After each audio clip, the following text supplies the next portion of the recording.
In this dynasty, it is all the rage to kidnap a groom by force. Whenever the imperial exam results are announced, the gates of the Imperial Academy are packed with jostling crowds, like a massive human trafficking bazaar. Early that morning, Li Wanming set out with her maid Cheng Tao and a bunch of footmen, sacks and clubs in tow, marching off with fierce resolve. Muffle the mouth, knock 'em out, bag the head, stuff in the sack, all in one smooth motion. Once he'd been secured, they shot Li Wanming a quick mission-accomplished wink. The rest was a breeze, gongs clanging and drums thumping as they paraded him back to the Li residence. Right in the middle of Li Wanming's wedding ceremony with the groom. Li Wanming, as the general's daughter, can't you show some contract spirit? Weren't we supposed to kidnap me? Everyone's eyes snapped toward the intruder, then swiveled back to the veiled groom, trussed up like a hawk. What is going on? Didn't I tie you up? What? I just saw you guys show up, frantically waving me over. But you didn't even glance my way.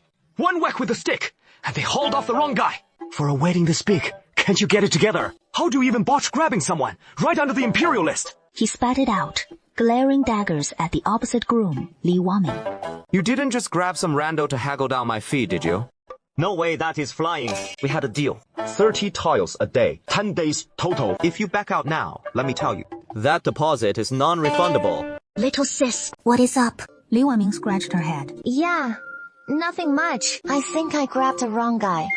Kidnapped the wrong guy? Li Wanxin's face paled in an instant. Didn't you say everything was all set? Foolproof, how could you grab the wrong one? If we can't pull this off today, you'll be stuck with that imperial decree marrying you off to Prince Ning's heir. I know all about Prince Ning's heir, the capital's notorious jinx, short-lived ghost, and wife killer extraordinaire. I really don't want to drop dead. Right on the eve of the February imperial exams, she brought Chuan Dao to a tea house next to the Imperial Academy, staking out day and night for 3 straight days, until she finally settled on Pei Yanqi. Good looking. So, I can justify it to myself. Decent scholar. Keeps the family elders happy. Dirt poor. Easy to buy off without breaking the bank. And hey, why not? 2 tails. What do you take me for? Second miss. But when he saw Li Wanming fork over 100-tael deposit... Does that lady need a top scholar for a husband? If you can swing 500 tails, I might even shoot for top scholar. No need. Our deal's crystal clear. I pay up. You do the ceremony. And in 10 days, we part ways clean. I settle the balance. And we call it quits. Everyone walks away happy. What a foolproof plan. Only for it to go completely sideways. Sorry about this, brother. We grabbed the wrong guy. Don't take it too hard. I'll make it up to you with a fat red envelope, for sure. With that, he lifted the groom's veil, revealing a face as fine as carved jade, blushing like a shy maiden. What are you on about, my lady? Since when does the bride hand out red envelopes? On her wedding day. Looks like our ceremony is busted too. Well, that is that.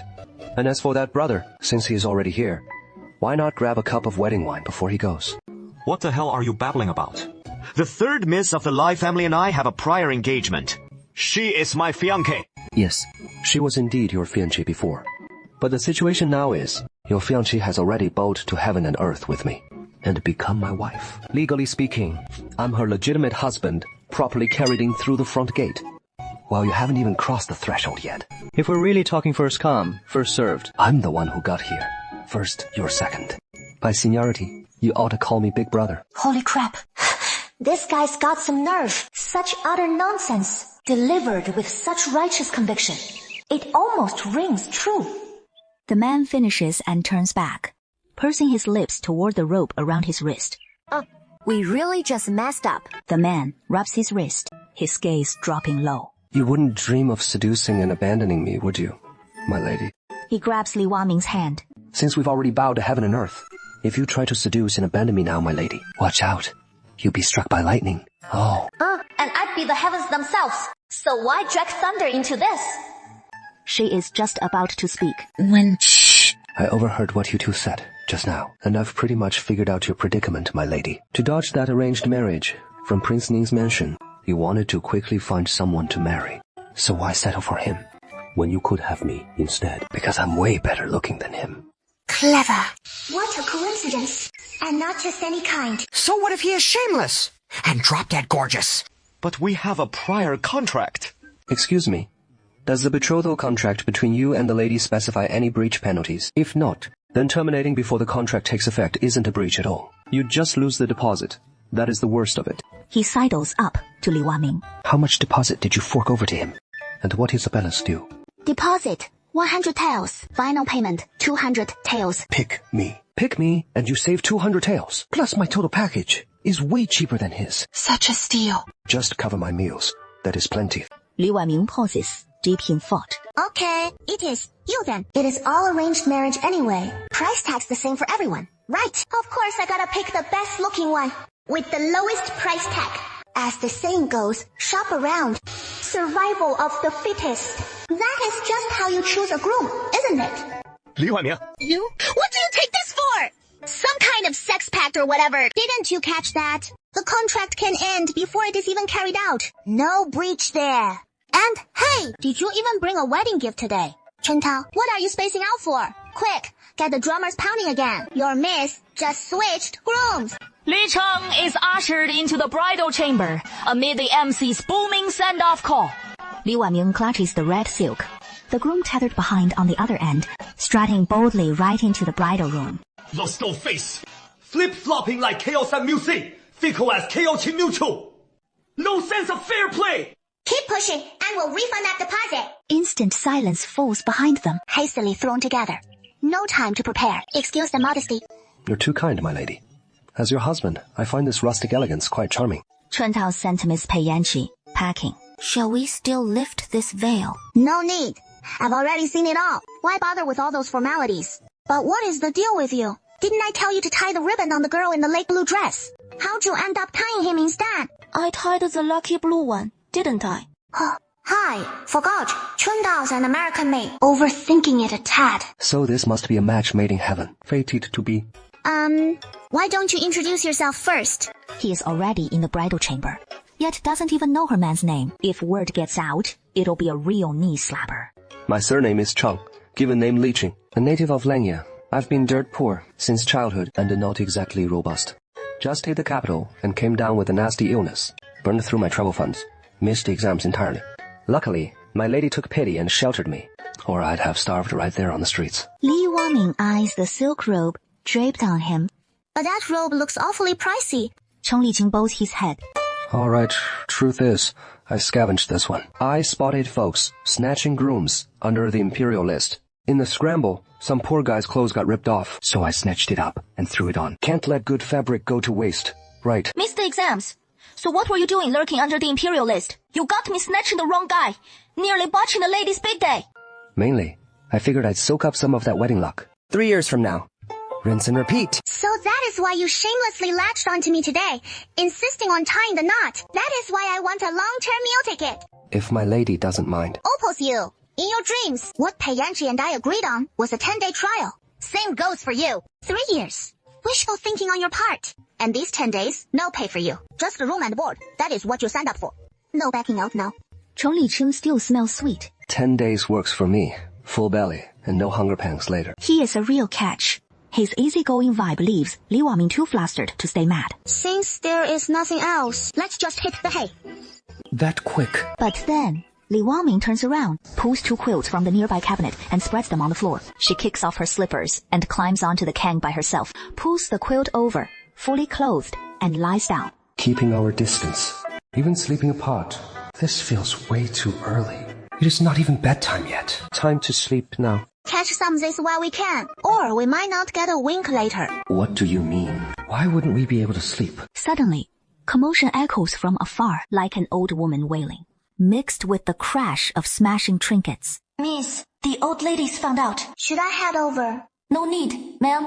She and the general can handle it. Just let the miss and her husband get some rest. Save your strength. Tomorrow's gonna be a real battle. Understood. Cheng Liqing stands there a moment, but curiosity gets the better of him. He edges to the window.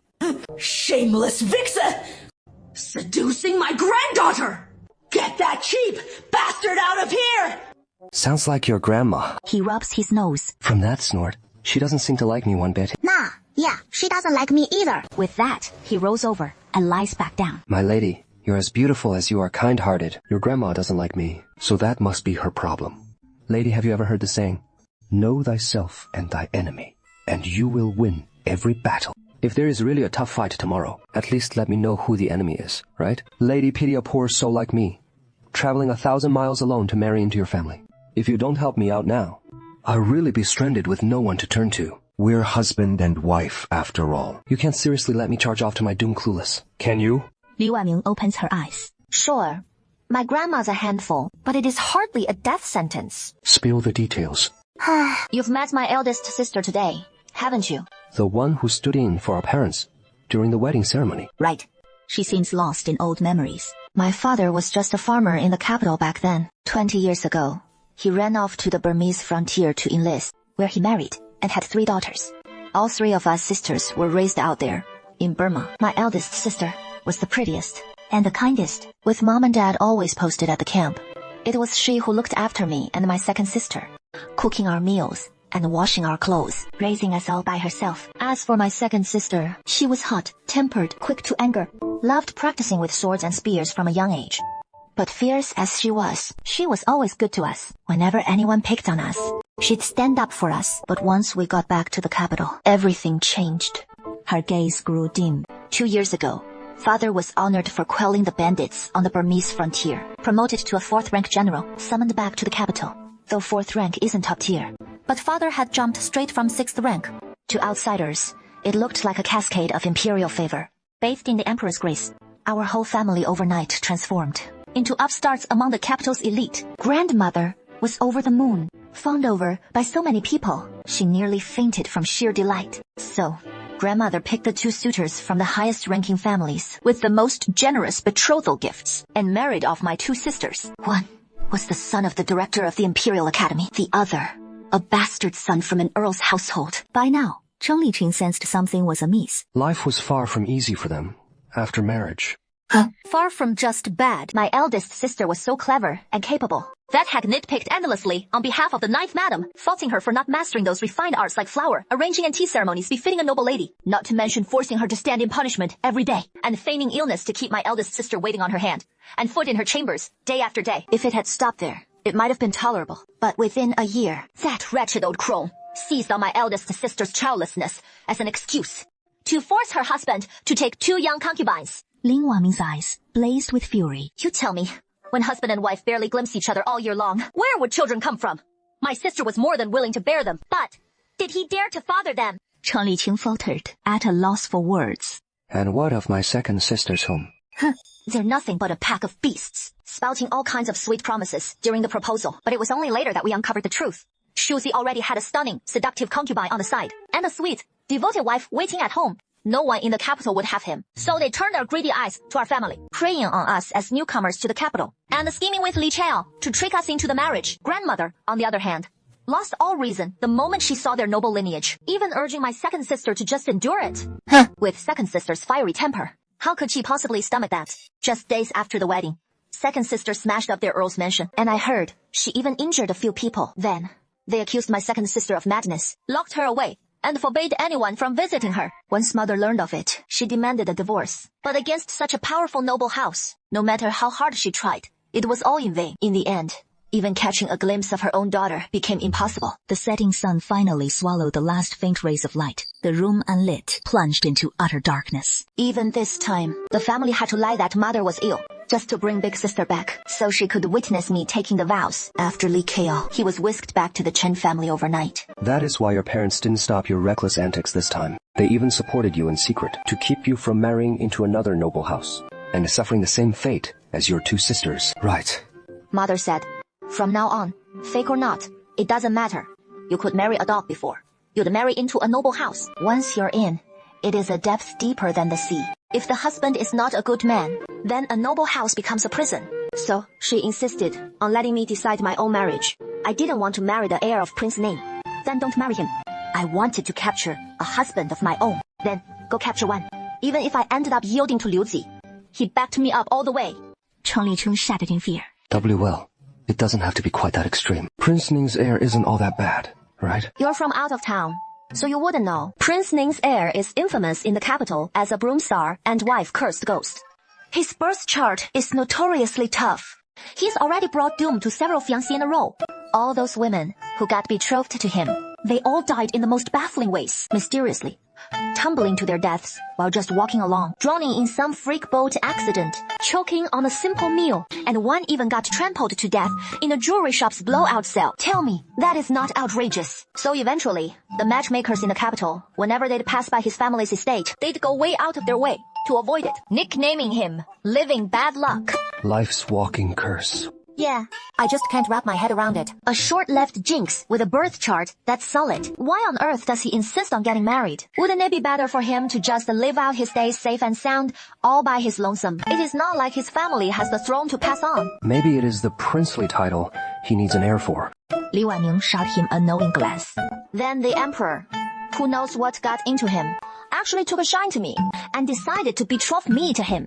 So I beat them to the punch, marrying myself off, first and foremost. No matter how mighty Prince Ning's household is, they can't just steal another man's wife, right? Of course not. Young master-in-law, the general's summoning you both. They can't hold out much longer. It is the old lady kicking up a real fuss, insisting on seeing the young miss and her husband before she'll even get out of bed. With that, she took Cheng Liqing by the hand and stepped out, heading toward the main hall of the Lai family estate. My grandmother's dad set against this marriage, so she'll probably scheme some way to pressure you into calling it off yourself.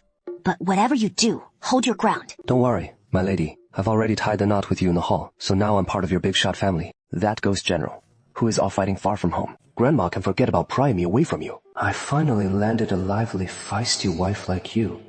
No way. I'm letting go. On your knees! Li Wanming purses her lips, then tucks Cheng Liqing down to kneel beside her. Mother, still, let the younger one stand up from the ground. Besides, right after the wedding, making the new son-in-law kneel down. That wouldn't look right if word got out. And you know that is improper! She is a grown woman who ran off to the foot of the imperial exam list and tied a man back herself. And that is supposed to be proper! Mother, catching a husband like that is a tradition in our dynasty. Oh, come on! Even then, it is the family elders who lead the catch. Not some young lady jumping in hands on herself. Mother Li's eyes glinted darkly as they swept over Cheng Liqing. What if she drags back some no-good wild man?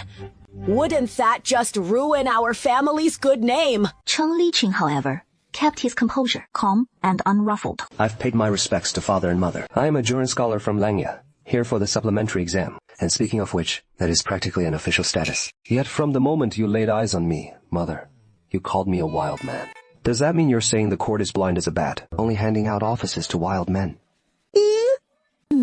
You, with no matchmaker, no betrothal gifts, no formal proposal, no choosing an auspicious day, no dowry exchange, just barging straight into my home to bow before the hall. What fine young man from a good family would do that? Do you even understand propriety? Or know the rules at all? Cheng Liqing's eyes gleamed. Grandmother, you're quite mistaken. When it comes to rights, our dynasty has always been enlightened. Women are free to express affection for the man they fancy, even if it is not outright husband, catching. They can still parade through the streets in flower carts during festivals, flaunting seasonal blooms as a grand custom. Even the court is buzzing these days, with talks of women entering officialdom. And in the rush of the moment, she fell head over heels for me at first sight, come back to me properly to get married. Isn't this the perfect example of a woman pursuing her own happiness? If we delve into the details, it could simply serve as a role model for every woman in our great sage dynasty. So why does it suddenly become a shameless act in grandmother size? What is more, my wife and I have already paid respects to heaven and earth, and to the elders, with my eldest sister-in-law standing in for them at the time. The rituals were certainly simplified a bit, but they were in no way a breach of rights or laws. Where does this notion of no rules even come from? Improper etiquette. Could it be that grandmother has long harbored resentment toward our dynasty's progressive spirit, and is choosing this moment to let it all out? Or was it that grandmother thought her own rules could override the laws of the imperial court? Savage. That is truly savage. I've seen the paragon among all the women of the great sage dynasty. Hearing this made even my old face burn with embarrassment. How did she deliver it so coolly, without batting an eye or missing a beat? Especially that final chamber pot she dumped on her head. Utterly breathtaking. A masterful turnaround. Trapping the opponent in a corner where they're scrambling to defend themselves, leaving our side firmly in the winning position. That is the very essence of every courtroom. Clash and strip brawl between scolds. You really did leave Oli fuming. Her face flushed crimson with rage. Third miss, your grandmother only had your best interests at heart. How could you just stand there while your husband clashes so boldly with her? Husband? Where would I even get a husband? Hasn't grandmother refused to acknowledge him? She shot him a fierce glare, then fell silent. Mother, since they've already bowed to the ancestral hall, I say we should just accept this match. Hey, you want me to accept it? Fat chance. No exchange of iron tokens. No matchmaker to propose. And no betrothal gifts to boot. What a waste. Marrying off such a fine young lady for nothing. But Wanming was willing herself. And didn't the son-in-law say as much? Our Wanming is the very model of a woman chasing her own happiness. Shut your mouth! It is because we have a clueless head of household like you that things have come to this sorry state. He dared not bring up rules or rights again. Back then, you slipped away without a word to enlist in Emperor Min's army, not even leaving a single message. And now, after all this time back at last, you drag home a Burmese woman, claiming she is your wife, sparing no thought for a proper woman like me. WA'd you single-handedly from diapers through every messy ordeal. And in the end, he didn't even get a sip of his daughter-in-law's tea. I've scrimped and saved my whole life to put together your bride price, and not a single penny of it saw the light of day. Why must my life be so hard? This girl. If you're not satisfied, then the betrothal gifts can be made up for Jinqiu right now. Across from her, Yuan Jinqiu looked up and shot her husband a glare. Jinqiu, Mom says she has saved up the betrothal gifts for you. So when do you want to go with Nurse Liu to pick them up? Motherless wailing cut off abruptly. How did I raise a son like you, who only knows how to side with his wife? Anyone who didn't know better would think you owe your rank to your wife and her family, just living off a woman. Mom, you know that full well. My stomach's no good, so I can only eat soft rice. Old Lady Li was fit to be tied. Make you eat soft rice. Eat soft rice. I'll beat you to death, you good for nothing. Lady Li's face remained utterly serene, as if nothing were amiss, and she gave a discreet nod to the maid by the door. The maid at once brought over 2 cups of tea, prepared well in advance, and handed them to Li Waming and Cheng Liqing. The tea offering is traditionally held the morning after, but it is past midnight now. So this counts as the next day. And since you're all here, there is no need to put it off. With that, she took the tea from Cheng Liqing's hand and sipped it. Having drunk the tea you've offered, I will acknowledge this marriage of yours upon my departure, and it will be truly sealed.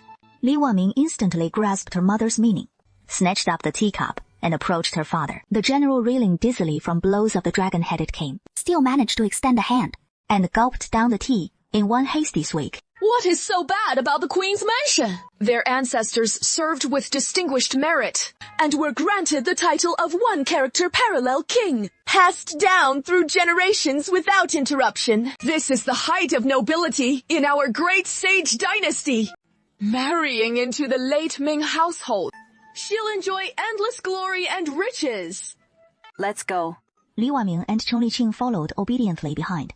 Late at night, the courtyard was utterly still. Rounding the veranda, Madame Yu finally turned, before she could even speak. Mother, rest easy. I'll treat Wanming well. What's it to you? If Wanming doesn't like you, just throw her out. What need would there be for you? Shenwang, don't be so harsh. Madame Lai turned away from Ming'er without another glance.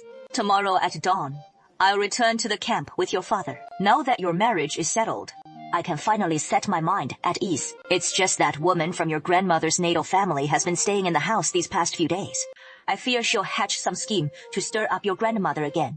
Don't worry, Aunt Grandmother isn't right in the head. She can't touch me. If anything seems amiss, just send Chun Tao to the camp to tell me. She turned and departed, not sparing even a single glance at Liqing. Under the cover of night, she followed Li Waming toward the west wing. Who is Grandmother Jade? She's the younger sister from my grandmother's natal family. My grandmother's natal family bears the surname He. They were originally humble farmers on the outskirts of the capital. After my father was involved as a 4th-rank general, those distant relatives who rarely visited suddenly grew all too cordial, and this Aunt Grandmother is the most obtrusive among them. A flicker of light danced in Li Waming's eyes. They show up at my house every other day. It is not to borrow money for business.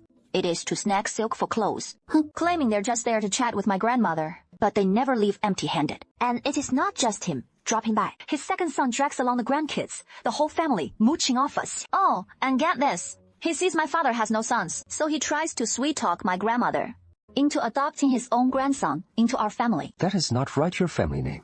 Is Li. His grandson's definitely an outsider by blood. Even if we're talking adoption, it should be from your own clan's direct heirs. What has that got to do with his family? H.M. Hall, that is why I say his brain's not right. The very next morning, Li Wanming directs Cheng Dao to tidy up the warm pavilion in Tingshe Pavilion to celebrate Cheng Lixin's wedding from yesterday. To avoid tipping off the snakes, they'd kept it low-key in the side courtyard of the main estate, treating it like a quiet family affair. Now that the formalities are done, it is only natural to move back to his original quarters. Nothing beats living in your own courtyard, right? I heard you tied the knot yesterday. Sis, time to congratulate you. Who'd have thought you'd fish a perfect match out from under the failed exam list? Impressive skills. Sun Miaocheng, if you're stuffed and bored, why not check if the front courtyard's been swept? You drop that passive-aggressive tone right away. What has got you so smug? You basically paid through the nose to marry a penniless scholar who couldn't even make this year's autumn exams. So what is there to brag about? You think you're still the fiancé of Prince Ning's heir. Sun Miaocheng is the granddaughter of Li Wanming's late grandmother. He, after returning to the capital from her hometown, she is been secretly comparing herself to Li Wanming in every way. Yet, she could never measure up to Li Wanming's father, a fourth-rank Xuanwei general, while her own father was nothing but a penniless scholar, who, thanks to old connections from his time away, barely scraped together enough to buy a seventh-rank minor post in some county on the outskirts of Beijing. It left the proud and ambitious Sun Miaocheng seething with resentment. Then came the rumors that she might be betrothed to the heir of Prince Ning's household. How on earth does Li Wanming deserve that? In looks, in talent, in scholarly pursuits. In what way am I any less than this utterly clueless, illiterate bumpkin of a woman? Why should she get to marry into Prince Ning's mansion, while I have to pull every trick in the book just to land Panfu, son of a minister of personnel? This is so unfair! Who would have thought that at this crucial moment, Li Wanming would lose her marbles and charge off to play that ridiculous bride, capturing game herself, only to drag back some penniless scholar wretch. So what if her father is a general, or that she hails from such a lofty family? None of it can hold up against her own cheap fate.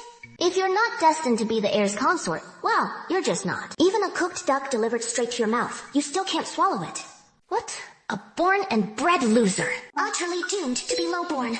If you're still itching to be the heir's consort, then hurry on over the gates of Prince Ning's mansion won't have a line. Who knows? The prince and his consort might even form a welcoming committee for you. Cheng Dao, see the guest out. Yes. Why is there so much filth right at the door? It is utterly filthy. So grimy. I must give it a thorough sweep. Lowly maid, mind you don't soil my clothes. Just like your mistress. Both utterly lacking in decorum. I'll tell grandmother and have your hide flayed. Which grandmother do you mean? Your Sun family's grandmother, or my Lai family's grandmother. Day in and day out. Grandmother this, grandmother that. You rattle it off so glibly. Don't forget your own surname in the end. Sun Miaocheng was so incensed she was speechless and turned on her heel to flee. That cousin of yours, lording it over us with her ties to the Minister of Personnel's family, always stirring up trouble for the young lady, as if she were a proper Lai family lady. You mean the Minister of Personnel? Guo Wei, your cousin's set to marry his son. That is right. I hear he is a fourth-rank official, half a rank above my father even. Grandmother's so delighted, she is practically floating as she walks. Homef! It is all on account of our general's prestige. Otherwise, how could his family possibly hope to? Snag this, Miss Sun. She'd be in for a rough time. What do you mean by that? I've heard Guo Wei's son harbors some dark secrets. What kind of secrets? A young lady shouldn't pry into such sordid affairs. In any case, the minister's household is no suitable match. Best the Lai family steer clear of any ties with them. It is the sons who are connected to us, not them. After another half hour of bustling about, she finally had the warm pavilion in order. Cheng Liqing settled in. Once settled, the two lounged together in the courtyard, basking lazily in the sun. Has Miss Sun always been staying at your house? Every few days or so. When the principal grandmother comes over to see my grandmother, she tags along with her. Didn't you say he has a younger brother who is planning to be adopted by his father? How come we haven't seen that little fatty? He is still so young. He is probably out playing. No! Oh no, miss! I just overheard the wild old madam talking to the old madam over there. They're planning to take the young lady to court and sue her. Sue me? For what? The wild old madam said the young lady had no formal betrothal or gifts, nor did she inform the man's parents. This counts as abducting a respectable woman. They'll both face the law. If no one makes a fuss about this, the officials won't pursue it without a complaint. But if someone does catch on and stir things up, it could spell big trouble. Without the man's parents' consent, or the presentation of betrothal gifts, and escaping the formal betrothal and all those steps, Li Waming's actions are no different from abduction. If it blows up in court, it won't just be him in hot water. I'm afraid even the Lai family will be branded as negligent in upholding the law. With a reputation for poor household discipline, to sabotage this marriage, grandmother actually fell for Hishi's scheming and came up with this vicious plot. They say, to make this union legitimate, the son-in-law must enter the family as a groom to atone. No need for grand betrothal, gifts, or formal ceremonies. But even for the most progressive men of our dynasty, becoming a live-in son-in-law is a humiliating affair. And Cheng Liqing is from an official family, no less. If he becomes a son-in-law in this way, people will snap his backbone of pride. I'll become the live-in son-in-law. Cheng Liqing sat in the rocking chair nearby. So, I'm just supposed to become the live-in son-in-law. What is the big deal? have you really thought this through? This means marrying into the family. It is not just any arrangement. It is a formal marriage contract. Then sign it. So, can your parents agree? Don't worry, my lady. They'll only think that snagging a wife is already a blessing from our ancestors. Isn't that the truth? With his notorious rap in the capital as the mother-in-law's nightmare, he actually landed a bride without lifting a finger. One, even after the wedding bows, is still bouncing around full of life. If Prince Ning and Princess Ning ever hear about it, they'll wake up grinning from ear to ear in their dreams. Who'd waste a breath on whether he marries in or becomes a son-in-law? Besides, if I join your family as son-in-law, my lady, you'll be the one starting your own household away from home. And we'll still have a Sun family heir in the line. Right there in Prince Ning's mansion. No. What did you say? He didn't come home at all last night, and he actually got married. Yes, the young lord went to the Imperial Academy yesterday to check the exam results. But someone kidnapped him right off the street. With so many witnesses around, we couldn't make a scene, so we just trailed behind quietly. We got to that house's doorstep, planning to reveal who we were and bust him out. But the young lord just waved us off, telling us to stay out of it. Wu Yao and I stood guard outside all night, and didn't see him come out until this morning. He said he'd found himself a fine wife, and sent us back to share the joyous news with His Highness and her ladyship. You saw it clear as day that girl from Jingnan really went through the wedding rites with him. And she is still kicking after the ceremony. It was me who overheard that girl this morning, while the maid was tidying the young lord's room. Her voice carrying loud and clear, full of vigor and breath, so she must be perfectly hale and hearty. Oh, ancestors bless us! Tears welled up in her eyes. Thank heavens! Gina's marriage is finally settled. There is just no way around it. Finding a wife for little Jingnan was incredibly tough. It wasn't just difficult. It was practically hell mode. When I gave birth to Jingnan, he came prematurely, damaged from the start, rendering him utterly infertile. And our boy was frail and sickly from childhood. Then the endless wars in the southern frontier raged on. Jingnan joined his father, Prince Ning, in the military, and finally gained some strength. But at 14, a wandering Taoist came to our home, claiming Jingnan bore a light rider fate. If he didn't wed before 20, he might not survive past his next birthday.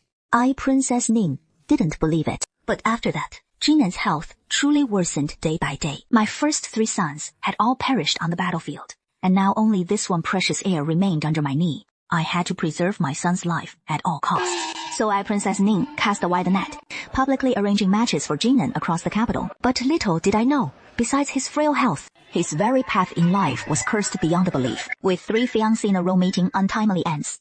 If not for Prince Ning and me still being hale and hearty, I might have suspected outright that Jingnan was the lone star of the heavenly slayer, one who dooms spouses, slays wives, and curses kin. Now, word is my son found himself a wife, and a lively one at that, full of vim and vigor. Truly, the heavens have opened their eyes! It is not easy to find a daughter-in-law like this. We must observe every proper courtesy. The betrothal gifts and bridal trousseau must all be prepared. We absolutely cannot slight this fine young woman who saved our entire family from dire straits. Shen Meihua, though she was deeply moved as well. Having after all honed her skills through years in the military, she had developed the habit of staying calm in any crisis. Your health isn't good. It is fragile. Your emotions fluctuate too wildly.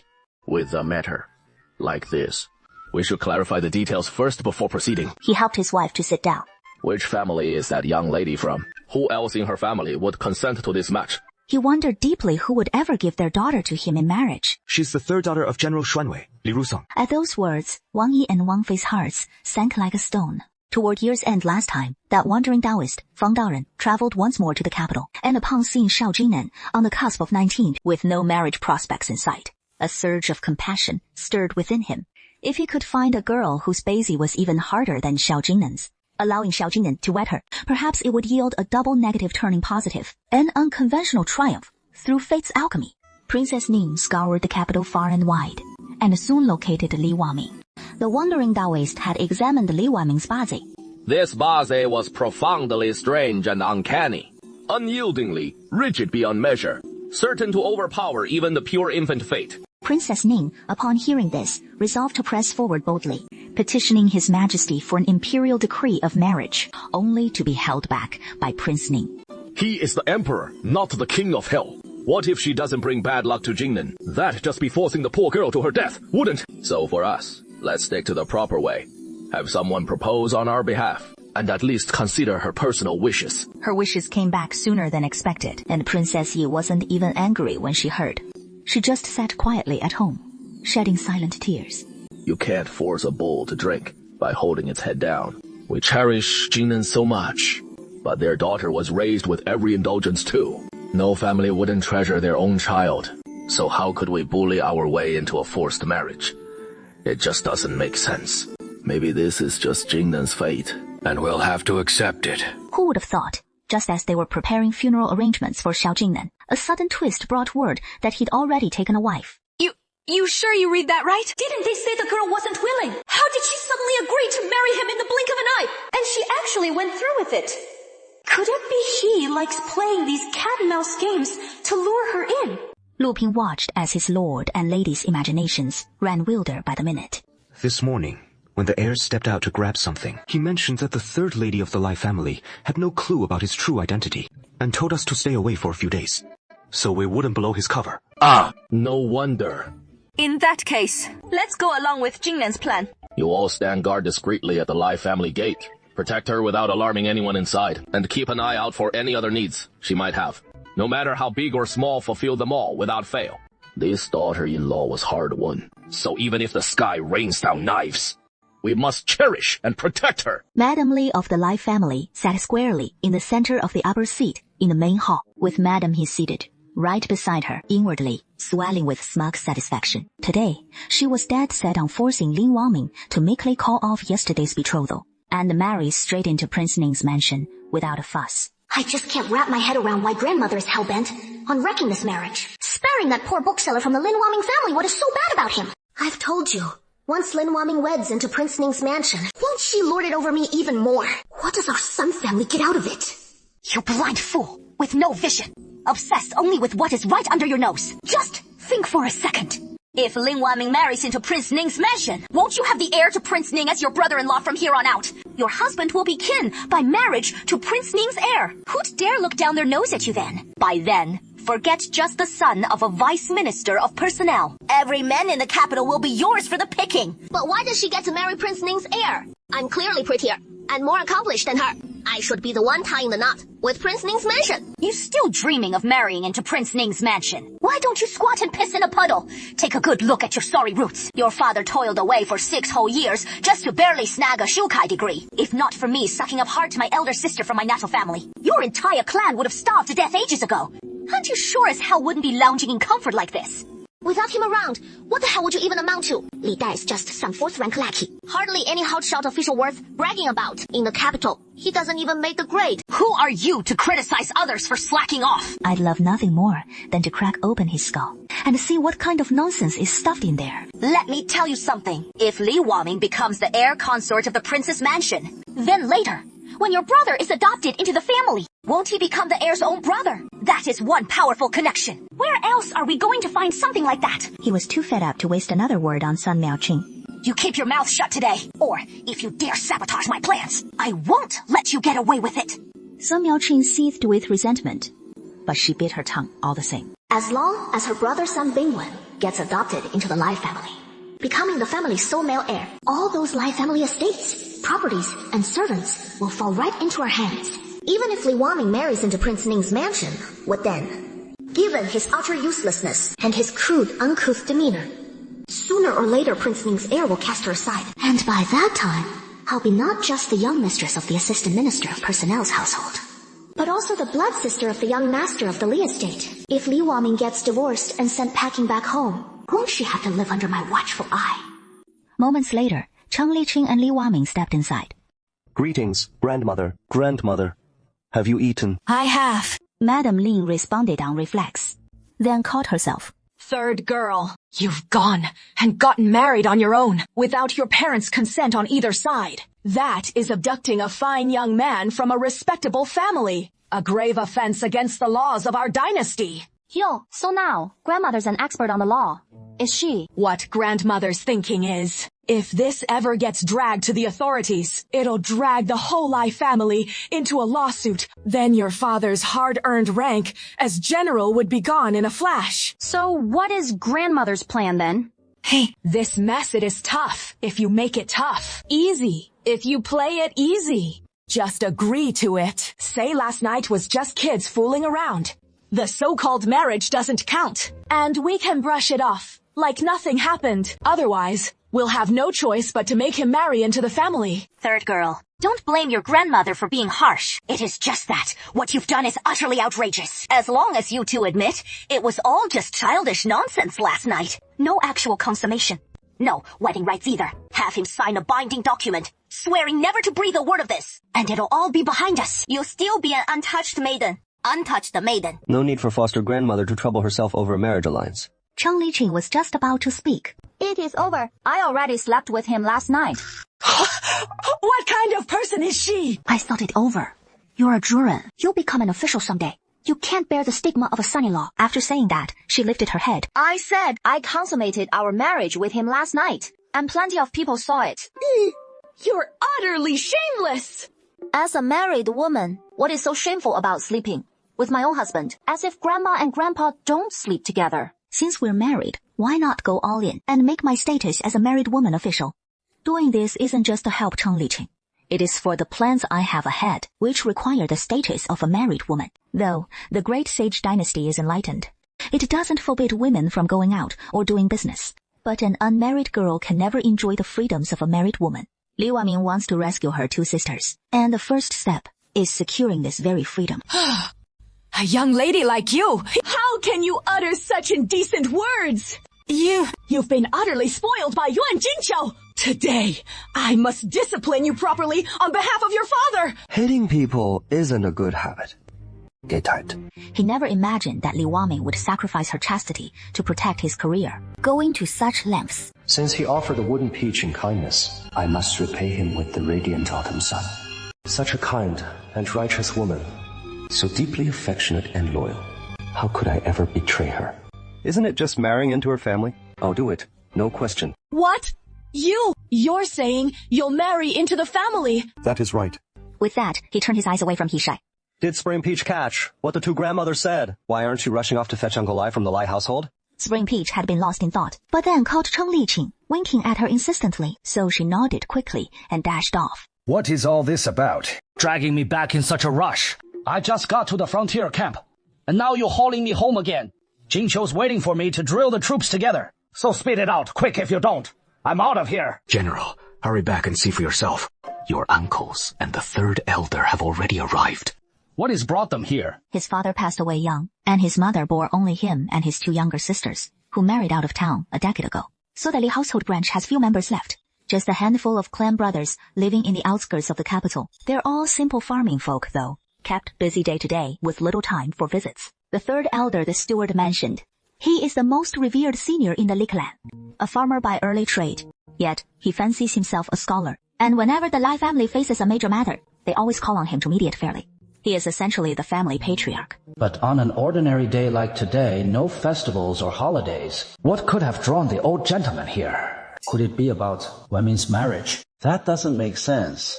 It is hardly a crisis worth pursuing further. No need to trouble him over it. The old lady wants the young master of the Cheng family to marry into our family as a son-in-law. She insists that for the marriage to be valid, A clan elder must be present to witness it. That is why we've invited the third master over. Please hurry, sir. The clerks from the Ministry of Revenue are holding the marriage contract, waiting for you right now. What? They even got the Ministry of Revenue involved. Isn't this just utter nonsense? It is not like I'm some outsider. I have no idea what is going on with Li Waming's marriage, but he knows all about it. Say, isn't this ruining the young man's future? You're the one stirring up this fuss about recruiting a son-in-law. He is getting on in years and long stopped meddling in clan affairs. But the moment he heard about Li Rusong recruiting a son-in-law, he showed up anyway. His daughter's marriage to a son-in-law means she'll need someone to carry on the family line one day to safeguard the entire He branch of the clan. Who would have thought a few careless words from me would kick up such a storm? Sister, what are we going to do? He figured Chen Tao went to invite someone like Uncle Tangbo at most. But she ended up bringing in a heavyweight like this. No worries. I refuse to believe he'll actually go through with marrying into the family. Oh dear. Third old master, what brought you here in person? Even if there is some matter, I should have been the one to pay you a visit. How could we possibly trouble you to come all this way? Little Kongzai, I've taken a good look at that prospective son-in-law of yours. He is quite the handsome fellow, and well-versed in his studies too. He is a Juren, no less, though he is from out of town. His family's a bit poor, but he says he is not afraid of marrying into the Lai family. After all, our ancestors were just dirt poor farmers too. He is a scholar who clawed his way up from poverty through hard study, so he really takes to Cheng Liqing, who is from the same humble roots. Come on now. Third old master, that chasing the groom talk is just gossip. Nothing to it. He turns to Li's mother. Mother, say something. But Li's mother pretends not to notice. It was him who insisted on marrying into the family. The young ones just don't get it. Why are you joining in on this nonsense? He turns to persuade Cheng Liqiu. And Ed, you've got to stop this foolishness. Go apologize to third old master right now. Uncle, don't stand in the way of this marriage into the family. We need to clear the air before we can proceed. What? Are you backing out now? I just want to lay it all out first. Cheng Liqing turns to the group. As everyone knows, Uncle Lai has no sons, just 3 daughters. Today, I'm marrying Waming and joining the Lai family. And from now on, in the Lai household, Waming will be the one holding the fort, treated as the adopted son, taking charge of all big and small matters in the Lai family. All that you've said, we already know. We're just here to recruit a son-in-law, so Waming can carry on the Lai family line. In the future, the property of the separated household will naturally all go to Waming. Yaozong and his wife will be buried together with the coffin after 100 years, and he'll be the one performing the smashing basin and cooking rice ceremony. Waming, you must be filial to your parents from now on, and care for them in their old age until the very end. Of course. With that, he moved to sign the adoption by marriage contract. After Zhou Shi, Li Waming would become the son who leaves home, and all the future property would go to him. Then how could my grandson ever take charge? Absolutely not. We can't sign that contract. Who are you to interfere? What business is it of yours if the Lai family takes in a son-in-law? I was at a complete loss for words, and could only sidle up to Mother Li. If the third girl really takes in a son-in-law, Bingwing won't be able to rise to power in the future. Yuan Jingqiu's daughter becomes the head of the separated household. You'll have to live under the watchful eyes of her and her mother from then on. Exactly. Yuan Jingqiu already treats me without any respect right now, snubbing me left and right. If her daughter becomes the head of the Lai household, then she won't just climb. She'll climb right on my head and shit. Young Master Cheng holds an official position. Marrying into the family would damage his reputation. Didn't you know he held an official position before? You 3 grandmothers needn't worry. I'm willingly marrying into the family myself. He Shai, in a panic, dashed forward in a single stride, snatched the document and tore it to shreds. Who the hell are you, you old woman? How dare you tear up a Ministry of Household document? I'm just worried about our distant grandson-in-law's future prospects. She suddenly realized what she had done, and was immediately filled with dread. My dear sister, we really can't let him marry in. Just think if third Miss ends up with a son-in-law under our roof. Since she wouldn't be marrying out, wouldn't you have to hand over all the household management to him? How could we allow that? Have you two grandmothers really thought this through? Do you truly not want this son-in-law to marry in anymore? No need, no need. Then what of my marriage to Wang? This is a matter for you young ones. I can't meddle in it anymore. Thank you, grandmother. Cheng Liqing lifted a cup of tea and, taking Li Wangming's hand, respectfully offered it before Mother Lai. Then, please, grandmother, accept this cup of tea from your son-in-law. Mother Li glanced at him, her gaze sweeping over the Li clan elders and the ministry clerks standing in the courtyard. Mother Li reluctantly picked up the cup and took a small sip. Thank you, grandmother, for making this possible. Old Master Li San only now sees the full picture. What does this mean? Your mother looks down on this son-in-law and wants to break up the loving pair. Hey, no. How could that be? Tell me the truth. This isn't your mom getting tangled up in their poverty. That is why she forced him to marry into the family. Lin Wangming got married, but Lin Rizong didn't notify his faraway relatives, and he was already a bit upset about it. Little pie, even though you're a general now, but our old line family has been farmers for generations. That whole hating the poor and loving the rich nonsense. Our family can't stoop to that. It won't happen, Dad. Don't worry. He turned to greet the relatives. Uncles, brothers, you're all here. Let's share a drink and catch up properly. They'd come to witness his marrying into the wife's family. But in the end, his family did nothing, like they were just toying with him.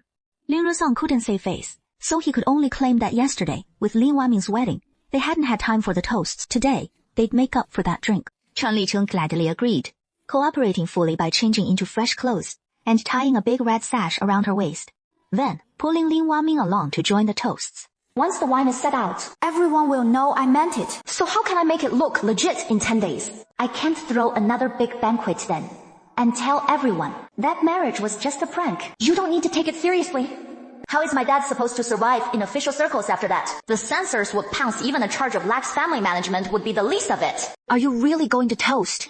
What else can we do? The father-in-law has already laid out the banquet. It wouldn't look right if we skipped it, would it? No worries. I could knock you out cold and claim the groom's under the weather. The groom absent from his own wedding toast. That'd be a terrible scandal. Cheng Liqiu picks up another red sash and ties it around Li Wangming's waist. All my lady desires is her freedom, nothing more. How could marry me ever bind you? Do you know what I truly want? I only know that whatever my lady wishes to do, that is my wish too. Two hearts together beat stronger than one alone, don't they? His gentle gaze glows like warm amber. Liang Zichang's secret marriage, his visit to Prince Ning's mansion. But he shouldn't have kept it under wraps. The louder this wedding scandal erupts, the better for us. He gazes at the courtyard, full of guests toasting freely, cups clinking in merry revelry. If my lady scorns the weight of reputation, then Cheng shall aid her with all his might. Why go to such lengths for me? Husband and wife, as one, bound to brave the storms side by side, sharing every triumph and trial. What more reason could there be? With those words, Cheng Liqiu raises his cup and strides off to toast. Mr. Li and Madam, he sit at the head table, both wearing faces twisted, as if they've swallowed bitter coptis, hearts full of woes they dare not voice. Well, isn't this just perfect? Li Wangming's now irrevocably a married woman. Prince Ning's faction can kiss their hopes goodbye. What is wrong with mother-in-law's rules? What is wrong with a husband keeping a concubine? Which mother-in-law doesn't hassle her daughter-in-law? Which man doesn't have 3 wives and 4 concubines? Just endure it, won't that do? You can't expect every man to be like Li Ruzong, turning into a henpecked pushover at the sight of his wife, right? Saying he'll love only Jingqiu in this lifetime and never take a concubine. He is just too gutless to pull it off. That henpecked fool, whippy shy, sitting right there beside him. Looking all wilted, not daring to make a peep, forced into marrying into her family, taught to revere the ancestral merchant, seal like gospel. If this all got dug up for real, he'd choke on it and have to slink away with his tail between his legs. Luckily, the old master was dipping his cups, face glowing red, too blissed out to notice a thing. Old master, my wife and I toast you. And he downs it in one hearty gulp. What a fine pair talent, matched with beauty. A match made in heaven. Third girl, where on earth did you find such a dashing son-in-law? You're one lucky woman. I kidnapped a groom through the tie-up capture method. Tie-up capture for a groom? Tie-up capture for a groom, and I snagged such prime goods. You went and caught him yourself. Yeah. Cheng Liqing was spot on. Since he wants that merit status, we ought to make this wedding the talk of the town. So the nobles in Prince Ning's mansion and the capital will all know. You kidnapped such a handsome husband, right under the imperial list. I figured they'd all be those stuffy, bookish scholars. How could he be some scholar? Anyone heading to the capital for the exams has to be at least a Juren. And get this, you have no idea about your cousin's marriage. Woes. It drove me crazy. The guy wasn't even good looking. She couldn't stand him at all. I had no clue about that. Oh dear, how could you not know? Aren't you two already married? How could you not know the in-laws situation? Yeah. I just knocked him out under the yellow list and carried him off. All I know is he's from Langya. Family's dirt poor. That is it. Nothing else. The tie-up capture ritual's being streamlined to this level now. We're the ones who can't keep up with the times. Oh, got it. Turns out, we couldn't find a good son-in-law because we had the wrong procedure. From now on, we'll need to stock up on sticks and hemp ropes, knock out whoever catches our eye, and drag him home. Yeah. Once that TV event wraps up in a few days, there is that lively street fair on Mayu Street. Right, that is when we'll go and do our knocking. And make sure to snag one we really like. What nonsense! Getting married is a huge deal. How can you just knock someone out and haul them away? Even for a shotgun wedding like tying up the groom, both sets of parents still need to hash it out. Go through the 6 rites betrothal, gifts, exchanging birth charts, and then she grabs hold of Li Ruzong. Old Pine Nut, you've really botched this one. They're already married. But we haven't even met the in-laws yet. Let alone know what is going on at the groom's family, how many mouths to feed or anything. How is that supposed to work? And you're supposed to be an official, no less. If word gets out, folks will think the Lai family doesn't know the first thing about propriety. You need to sit down with the groom's folks properly and make up all the proper rituals for our third girl, knocking someone out and whisking them away. Come on. Even as a joke, the Lai family's been in the capital for generations, and we've got some standing now. How can we stoop to something so utterly lacking in decorum? Li Zhuzong had no choice but to nod along as he turned to Cheng Liqing and said, Did you hear me? Tomorrow, write a letter to Langya, asking your parents when they can make the trip to the capital, so our in-laws can finally meet. If that is not convenient for them, I'll head to Langya myself. Okay. They'd be thrilled to come to the capital. You really mean it? You really want your parents coming all the way from Langya to the capital? It was just a simple betrothal ceremony. No need to drag their parents 1,000 miles just to meet mine, right? Rest easy, my lady. My parents will adore you. Why is that? Because you're as beautiful as you are kind-hearted. Speak plainly, Wei-yo. A humble family from Hubei at first glance. Walls bare as the day they were built. And now I've married the daughter of a 4th-rank general. If Mother Heaven knows, how could she say no? But hearing you put it like that, I can't help feeling like I'm getting the short end here. How could you possibly lose out? Didn't you see all those aunts and relatives just now? How they envied you with those curious stares, snagging such a fine husband by sheer luck. Li Waming looked up at his face. This handsome husband of hers, like a celestial beauty, come down to earth. You couldn't find his like even with a lantern. With a husband like this. What more could a wife desire? Fine. Let's meet the parents then. The marriage is sealed anyway. We'd have to face them sooner or later. At worst, I'll lay down a few ground rules with him later. Keep him snug at home, abiding by the 3 obediences and 4 virtues, and out of my hair. The bright moon hangs high in the night sky. In the Yingshi pavilion, Cheng Liqing tiptoes stealthily out of the warm chamber. Approaching the outer courtyard wall, she taps lightly 3 times. 2 heads pop up over the wall. The Crown Prince. There's been some trouble for the Crown Prince here. I need you to head back and relay a message to His Highness. The Prince and the Princess Consort. What is it? And now the Crown Princess has shown up at their door. What an air of grandeur their family puts on. Oh, have you forgotten His Highness and the Princess Consort's explicit orders? At any cost, we must secure this marriage for the Crown Prince and keep the Crown Princess. You too. Listen carefully. This is what I'll tell the Lai family. I'm Juzi from Langya village. Our family has tilled the soil for generations, utterly destitute. When father and mother arrive, they must disguise themselves as humble country folk, dressed in ragged clothes. His Highness, the Prince and the Princess Consort hold such exalted stations. How could they possibly don tattered rags? Back when the betrothal was decreed, she acted with such lofty disdain, swearing she'd die before wedding into a noble house. Yet she turned around and roped their crown prince into it. Vain and glory-seeking. All while putting on false airs. A woman like that is nothing but scheming and inscrutable. Our crown prince is a man of noble virtue.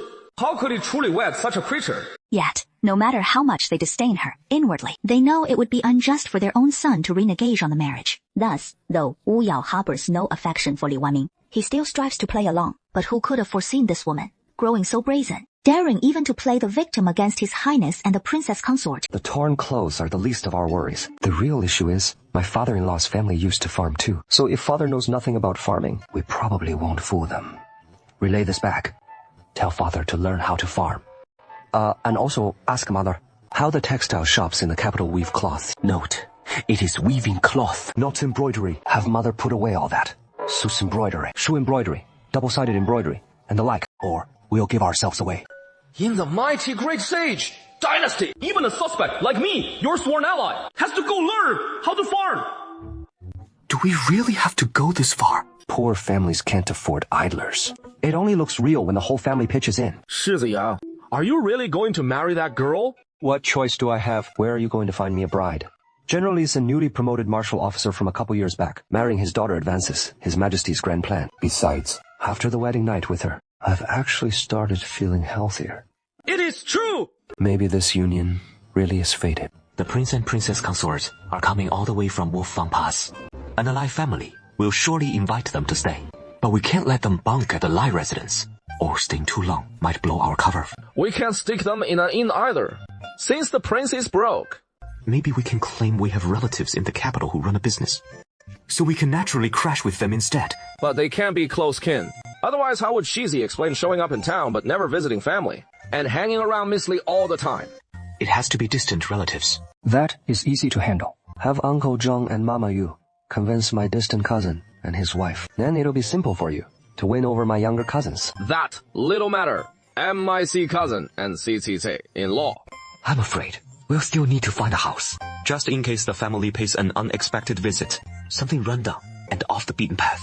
I'll have Uncle Zhong rent one in Pinkang Ward tomorrow. As for the Wolffang accent and customs, no worries there. My mother hails from the Wolffang tribe, so she is quite familiar with the local ways. The three of them conferred a bit longer, finalizing the finer points. Lu Ping and Wu Yao accepted their orders and departed. Xiao Jiangnian watched the figures vanish over the wall, then turned and headed toward Tingshu Pavilion. However, just as he stepped through the gate of Tingshu Pavilion, he spotted Li Wanning lounging on the steps, one leg propped up. Wanner, the moonlight's lovely. Did you come out to stargaze, my lady? Where? You been at the outhouse forever. Had a bit too much to drink this evening. Not feeling great. Not well. Shall I fetch a physician to check on you? Yeah, no need. Thanks for your concern, my lady. It is late. I'll turn in. It is chilly tonight. You should head inside too, my lady. Don't catch a chill. With that, he strolled straight into his chamber and shut the door without a backward glance. But you have no other recourse. I don't care what you're really up to, or what your motives are, but let me make one thing clear. Even though you're my husband, you have no right to control where I go each day, what I do, or interfere with me. Did you hear that? Though he said he'd help her, the 3 rules we agreed on still stand. We still need to lay this out clearly first. Yes. My wife is so beautiful and kind. How could I ever get in your way? Now, off to bed with you. Lei Rusong rose early one morning and headed back to the barracks. Wanming, your 2 grandmothers took a hit yesterday, so they shouldn't give you any grief for a while. As for your husband's matter, now that the rice is cooked, we'll just accept it, and there's no harm in that. He strikes me as quite a dashing fellow.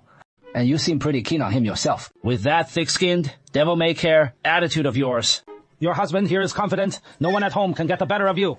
With that, he spurred his horse and galloped off impatiently. Off to the barracks to find his wife. After Li and Hishi's setback that day, they actually kept a low profile for a few days, save for Sun Miaoqing's daily routine of dropping by with a few barbed remarks, which made for a fragile peace. But Xiao Jinyan was the odd one out. A scholar through and through, a Zhuren who'd passed both the provincial and metropolitan exams.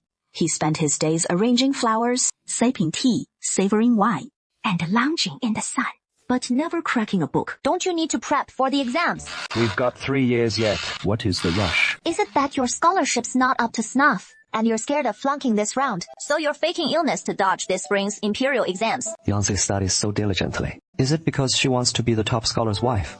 Well then, how about I snag the Zhuangyuan title for you in the next spring exams? Such big talk, as if the top scholar spot's in your pocket, and you can claim it whenever you please. Forget it. If you want to slack off, go right ahead. I wasn't banking on you anyway. With that, she flung the curtain aside and stormed back inside. Hearing my wife's words like that, now I can rest easy. Li Wanming slammed the door in a huff. Yi should arrive in the capital in a few days. Probably just the next day or two. Early the next morning. Miss Liu from the Willow family has arrived in the capital, and she has invited you to meet at the Red Sleeve Pavilion today. Hurry and help me get dressed. Over these past 2 years, she has been in the capital, while you've been out here at home. The two of you have only met once, and you miss each other terribly. After getting dressed and heading out, she spotted Xiao Jinan picking up fallen plum blossoms in the courtyard. Aren't you supposed to be studying today? Freedom's a two-way street. You know? Meaning, I won't meddle in my lady's affairs. So please don't meddle in mine, my lady. Got it. Enjoy your peaches. Starting tomorrow, no more allowance for the son-in-law. From then on, I'll only set the table for one, my freedom. Right now, our food, clothes, daily needs, and shelter all depend on me haggling over freedom with my sugar daddy. He must still be half asleep. That won't fly. But back when you married out, you insisted on handling everything for me. That was then. This is now. Things can't stay the same as back then. Can they? Tell me. What are we to each other now? Husband and wife. PFFT. Let me tell you, we're nothing but a pure financial arrangement now. Make no mistake. It is me who is footing the bill to keep you around now. So you'd better play the role of a devoted husband to perfection. Out in public, I'm your lady, and at home, I'm your sugar mommy. Lately, Li Wanming had started feeling like her husband's tail was wagging way too high. From now on at home, when I say one, you can't say two if I head east. You don't veer west. You need to embody virtue and grace, and fulfill your every duty as a husband. If I don't rein you in tight, she'll think I'm running low on fire in all the wrong places. Yeah. Like a curly-furred pup drenched in the rain. With that heartbreaking, woebegone look, Li Wanming suddenly felt her words had come down a bit too hard. No need to fret, as long as you play along nicely. Just as Li Wanming was mulling over how to soothe him, Does listening to my lady mean I'll get some grub? she caught the irrepressible glint of mischief in his eyes. This sly fox of a man is just messing with me. 1 bowl per meal max. Extras come out of your own pocket. The moment they arrived at Hongbing Tower and mentioned Miss Liu's reservation, the waiter whisked them straight up to a cozy private room on the 2nd floor. Serene and utterly discreet. Nicely handled. That is my Jiang Qingmei for you. A while back, Li Wanming had sent him a letter saying she was set on snatching Zhu Shu, back when he was still traveling to the capital with Emperor Min. Since Li Wanming had only been joking around, little did he know he'd walk into a storm of rampant gossip the second he hit the city gates. Hey, so, how is your hubby? Doing all right? Is he a looker or what? Hard to say if he is a keeper. But when it comes to handsome, oh, he's got that in spades. That is a relief. A husband, though. The key is, he catches the eye. Why bring home a guy who doesn't? You'd go stir crazy staring at him, day in, day out. And it'd curse the kids' looks too. What kids? It is a contract marriage, not the real deal. We're splitting up down the line anyway. Li Wanming poured himself a cup of tea and laid out every detail of the past few days' chaos. Riveting. Utterly riveting. Li Wanming, I figured you were just a lazy slacker. But this, you're playing with fire. That said, from everything you've described, I'm still scratching my head. You did the bows, threw the feast, served the tea, just skipped the betrothal gifts. How is that any different from a proper wedding? Well, it is not entirely the same. He is crashing at my place now, living off my dime. So he didn't actually join your family, but he is mooching off your food, your drink, your everything. You could say that. If you hadn't done the ceremony, folks would think you were hiding a mistress. You don't keep a nephew under your roof like that. At best, should be a bed warmer. Half an hour ago, spotting Li Wanming head out, he trailed after her right away. His parents' arrival in the capital was fast approaching, so he went to consult Lu Ping and the generals on how the preparations were going. Yes, no worries, Uncle Zhong. We've already lined up a fine residence in Pingfang, and I've had folks setting it up these past couple days. The prince even sought out the Minister of Revenue, specifically inquiring about agricultural and sericultural matters. The princess consort also invited the deputy prefect of the security office to the estate to explain textile production. Xiao Jinan told you, the persona the prince set up is that of a poor farmer who has been tilling the land for generations. And yeah, it is worth brushing up on some farming basics, especially since the family's so dirt poor, having Wang Fei weave cloth to make ends meet totally tracks. But for some reason, Xiao Jinan just can't shake the feeling that something's off, though he can't quite put his finger on it. Whatever. It is probably just meeting up with the folks back home, having a simple meal, as long as nothing goes sideways. It should be easy enough to pull off. So Xiao Jinan tossed out a few more casual reminders and sent Lu Ping back to get everything ready. He turned to head back home when, out of the corner of his eye, he spotted Li Waming strolling over from the other end of the street with Chang Dao in tow. Hongbin, this isn't even dinner time yet. So what's my wife doing at Hongbin Tower? Then he watches as Li Waming skips right past the main hall and heads straight up to a private room on the second floor. That has got to be a rendezvous with someone.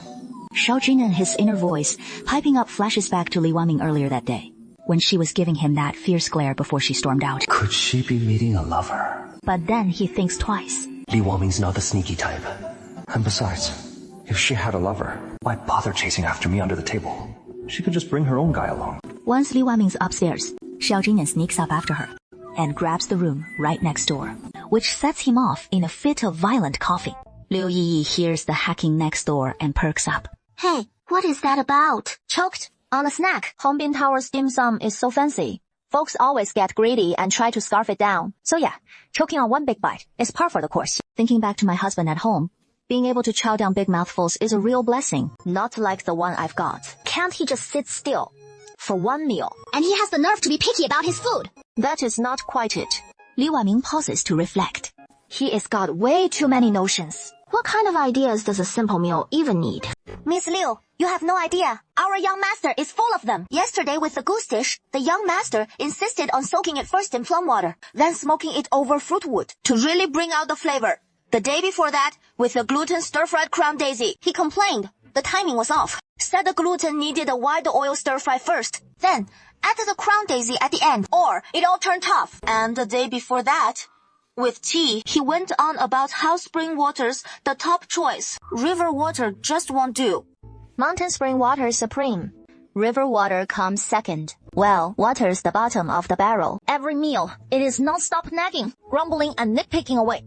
I just can't wrap my head around it. It is only eating. For heaven's sake, where does all this fuss come from? Isn't his family pretty poor? How does he know all this? Master Guo said he learned it from a book, but never had a chance to try it before. Now that the opportunity is here, he wants to give it a shot. That is what they call the spirit of practice. What is the issue?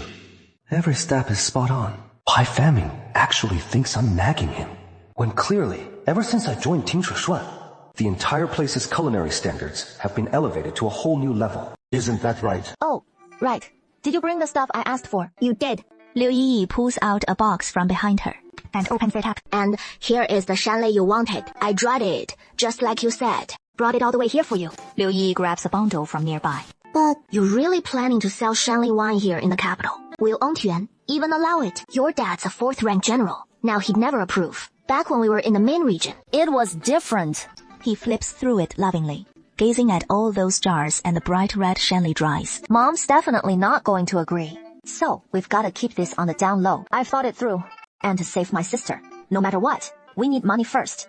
Even if we can manage a reconciliation and separation, we still need cash on hand to start over. And if it comes down to that final step, having to flee from that wealthy clan, living as fugitives ever after, we'll need money more than ever. Liu Yiyi listens, hearing the peril in his words. Does Faming really have to go this far? I don't want to either, but I can't just stand by and watch my sister suffer in that rich household. But your father's not that lowly foot soldier anymore. How could Ongtuan possibly let you sell wine? Besides, selling wine in the capital is nothing like in Ming. You need an elegant wine license for that. Liu Yi thought for a moment. If you really want to make money, why not join me in the silk business? Has your dad agreed to let you run the Liu family business? No, but I can find a way. It is still better than you hawking wine, all by yourself. Forget it. I'm well aware of your family's situation. Your days aren't any easier than mine. Sixth sister Yi comes after you, and there are 2 older brothers. All from the same mother, the siblings share a deep bond. It is just a shame neither of those brothers is in the business anymore. You joined the caravan this time and came to the capital. How is your mother holding up back home? How could she possibly be okay? Liu Yiyi holds up 3 fingers. All of a sudden, a 3rd-room concubine named Xiao Xi comes through the door. My mother's about to die of anger. Uncle Liu's had only one wife all these years. No one else in his chambers. Aunt Liu's bound to be too distraught to think straight. Why should she have to think straight? I've told my mother, if things get unbearable, just seek a divorce. After all, she helped build my father's business from the start alongside him. She can get by just fine without him. But she always refuses. After all, it is years of shared feelings, not something you can just let go of easily. Take my eldest sister.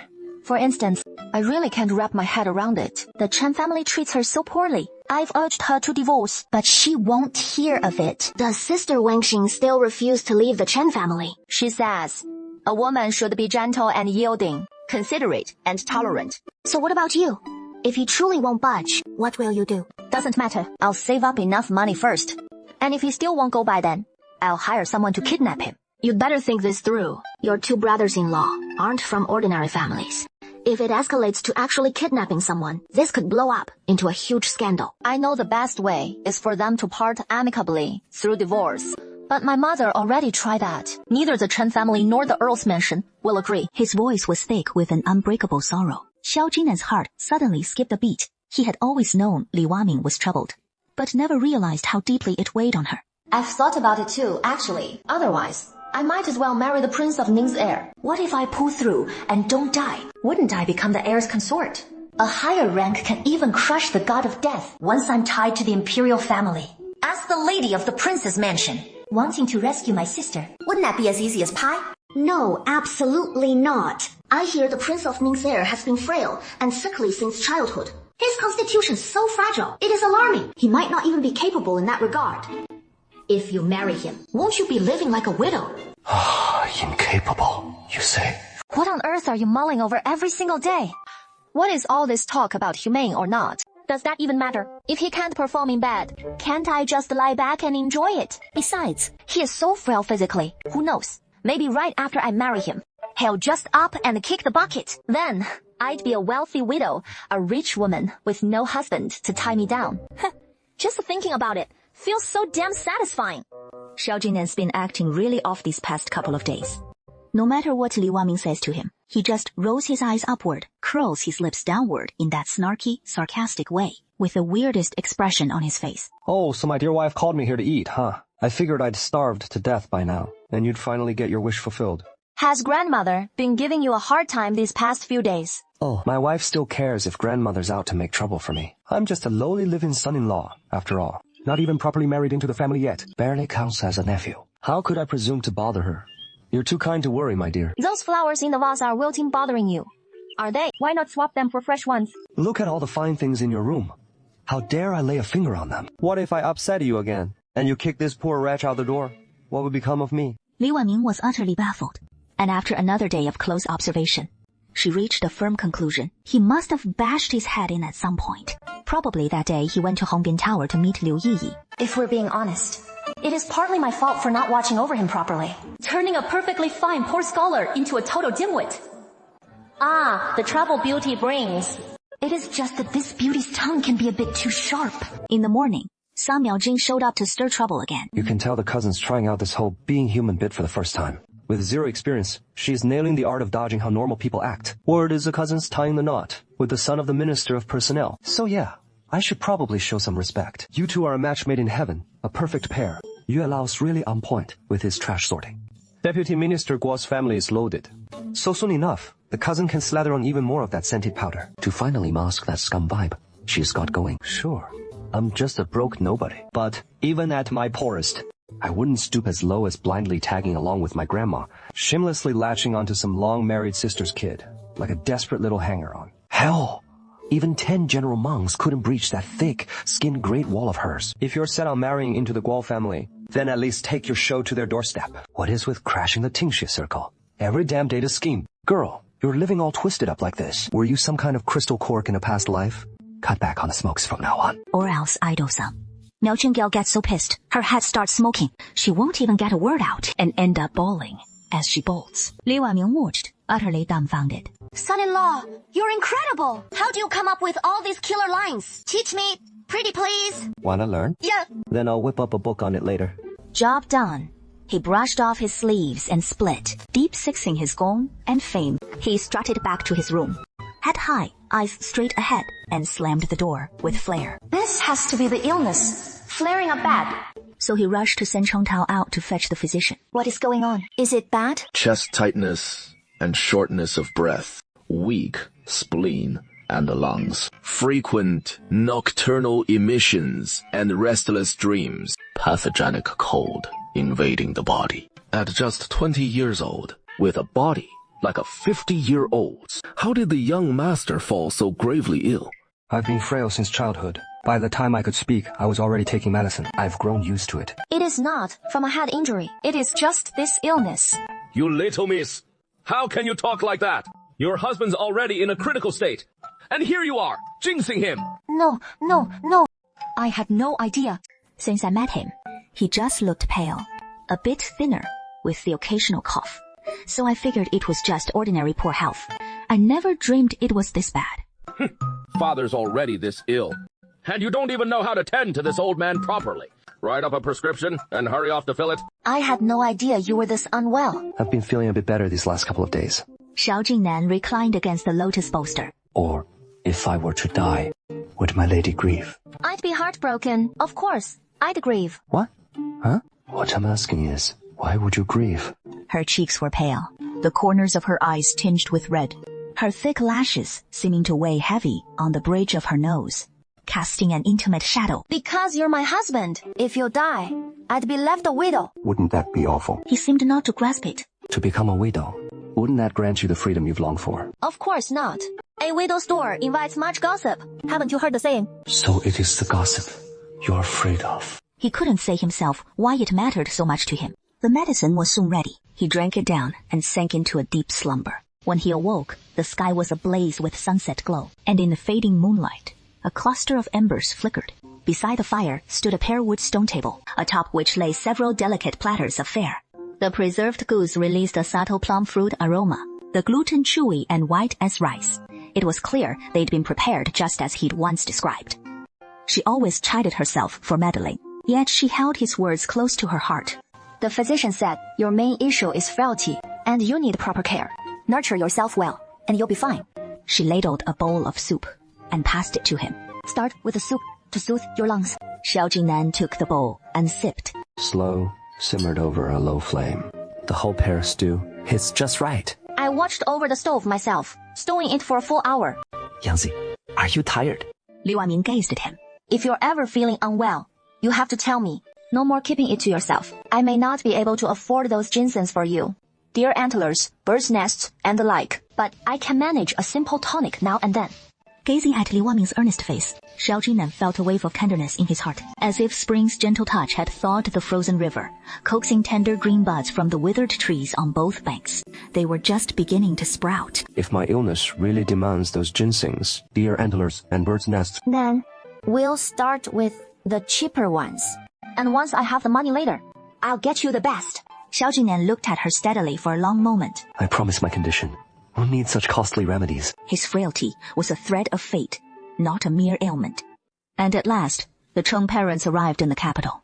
Upon hearing the news, Li Rusong and Yuan Jinqiu made a special trip back from the barracks, rising at dawn to stand at the gate with their youngest daughter and her husband, ready to welcome them. After waiting about the time it takes to brew a cup of tea, a creaking ox cart finally came ambling into view from the far end of the alley. As Xiao Jingnan drew closer, he took in the details of the passenger's rustic attire atop the cart. He'd clearly forgotten to remind them about the finer points.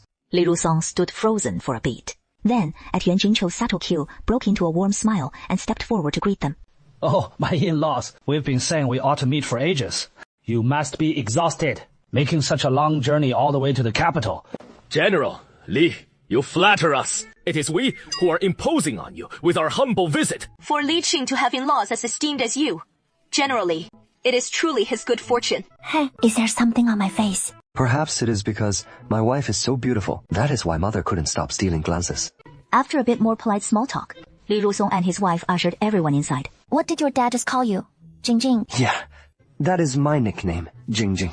Gave me a girl's name to help me thrive. In the side parlor, a round table was already set. It was laden with 8 cold and 8 hot dishes. 16 colorful courses in all. At first glance, no ordinary folk here. He has lived this long, and no one's ever called him improper. From behind, Wu Yao whipped out his blade. Who the hell are you? How dare you disrespect my lord? Put that knife away. What, lord? How many times do I have to tell you? It is uncle. You're a grown man now. Still playing house like a child. Always waving knives around like some hothead. This here is my distant nephew. Back home, a veggie farmer from the collateral line. Heard Li Qing got hitched, so he figured he'd drop by and see. With that, Prince Ning introduced his trailing clerk, Zhang, to Li Rusong and his wife. My nephew here is still just a kid. Doesn't know his manners yet. So forgive him General Lai. Kids will be kids. They're bound to act on impulse. Even my mother. At her age, isn't she still a bit clueless? Li's face paled with fury. Prince Ning, overhearing Li Rusong's blunt words, knew this was a straightforward, hearty fellow. His lingering worries finally eased. Yet Princess Ning's gaze remained fixed on Li Wanning. Seeing him seated, the first thing she did was direct the young maid to fetch Xiao Jingnan a fresh pot of hot wine, and even brought over a plush gray squirrel fur cushion just for him. Whoever said this was a cold arranged marriage? And Lu Ping and Wu Yao's so-called generosity? Wasn't it all smoke and mirrors? Those whispers floating around the capital. Not a word of truth in them. Talk of her running away from home, the third miss, utterly lacking in scholarly grace. Crude and willful to boot. What utter rubbish! This young lady radiates nothing but gentle kindness. Insightful and gracious in every way. She is a true treasure of a daughter-in-law one. You couldn't find even with a lantern on a moonless night. She reached into the bundle at her back and pulled out a jade bracelet, slipping it gently onto Li Wanning's wrist. On our first meeting, Li Ying, here is a small token as a greeting. It is not worth much, this bracelet.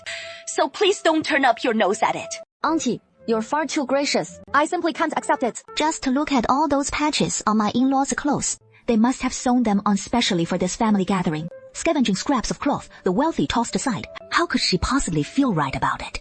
How could she have the cheek to take their bracelet? Hou Meng, offering a meeting gift to your new daughter-in-law is only proper etiquette, so go on, accept it. I was thinking this bracelet might even fetch a little silver, enough to get your parents some finer clothes. My dear daughter-in-law, no need to trouble yourself over such things. Your father-in-law and I have clothes aplenty. Just tuck this bracelet away safely. Even if it is just a simple old thing, it is worth all this back and forth passing. This is supposedly not even your direct maternal kin. Some distant grandmother's natal family. A cousin's granddaughter. That is way beyond the 5 degrees of mourning, isn't it? What do you know? You're spot on. Yeah. Look around you. Anyway, we'll just have to sell the house. We can't afford it. The poorer folks get, the bigger their boasts, and they're not afraid of tripping over their own tongues. Do you know how much this place costs? And you have the nerve to boast like that. As if the house belongs to you. We're all relatives. Why say things like that? Miao Qing, come sit over here. You know your cousin's temper all too well. Why pick a fight with him? Wu Yao, you sit down too. Princess Ning paid it no mind, slipping the bracelet onto Li Wanning's wrist, then resuming her soft chatter with Yuan Zhengchou, asking about days spent far from home and what Li Wanning enjoys eating or doing in her free time. This doesn't seem like your typical farming folk. Their speech and manners hint at some unspoken nobility, as if they've been steeped in high society for ages. Relatives by marriage. Those from Langya who took the Cheng name. But what real ties do they have to the Cheng clan of Langya? Some Miao Qing's chopsticks hovered in the air, forgotten mid-reach for food. As Madame, he turned her gaze toward them. The Chengs, preeminent among Langya's 5 great families, have produced 2 imperial preceptors, 1 empress, and the current consort of Prince Ning shoulder to shoulder with the crown heir, all hailing from their line or their husbands. Our forebears were once mere gatekeepers for the Cheng household, granted the Cheng surname as a favor from the masters. As for calling them in-laws, not a chance. See, I told you, the Cheng's wealth and honor are unmatched. How could they ever stoop to a match like this? Wu Yao's blood boiled at those words. They're just being childish. What family doesn't have a few hotheads? I hear your family's farmers too, right? So what do folks grow in Langya? Langya is a rugged land of mountains and hills, with clear-cut seasons, plenty of rain, favoring rice paddies, wheat, and sweet potatoes, plus beans. It is just that spring brings a lot of rain, and summers are scorching hot. If the weather shifts suddenly, we'll face floods or droughts too. These calamities are hard to foresee. After all, the people's lives are full of hardships. Father King, go on. The Minister of Revenue came to give a lecture, naturally covering family duties, the state, and the world at large. The welfare of the people and the nation's stability. Would the Minister of Revenue teach my dad how to farm? General Li paused, caught off guard, not quite catching on, then asked himself, in-law, what do you grow in the fields? How'd we end up talking about how tough it is to make a name for yourself? My vision's just too narrow. In-law, it is no small feat coming all the way to the capital. So once we're back, have the third girl show you around properly. All the best eats and sights the city has to offer. She deserves to show it off. On the surface, it is all polite hospitality. But really, It is her future mother-in-law giving her a hard time right to her face, saying she runs around all day and can't sit still. Auntie Grandma, you've got a point there. It is just that all that eating and drinking out costs money. Wonder if you'd spot me the cash too. You're off gallivanting. Why should I foot the bill? Oh, no dice. Huh. I saw how eager Great Aunt E was. Figured you'd be the one picking up the tab. Yeah, spot on. Auntie yapping away all day long. But these few words actually hit the mark. In-law, you've come all this way to the capital with such effort. You've got to stick around a few more days. Take it all in properly. For these few days, stay right here at the house. You as old pals can knock back a few proper rounds. With this many folks crashing at the house, we even got room. Don't let a few general shouts go to your head thinking you're some big shot official now. Next thing you know, every broke relative from the backwoods is showing up at your door. Folks who don't even know you. They must think you've got mountains of gold and silver stashed away. I've already squared it with my cousin. We'll crash at his place these few days. Won't impose on you anymore. Yuan Rusong was just about to try persuading him again, when he spotted that distant cousin of his with a small dish placed right in front, a few shrimp already peeled and ready to eat on top. He was placing this neatly arranged stack of delicacies right in front of his cousin. Only then did Li Rusong notice, as if those three distant relatives hadn't touched their food much at all, and instead had been busy serving dishes and pouring wine for their in-laws and son-in-law.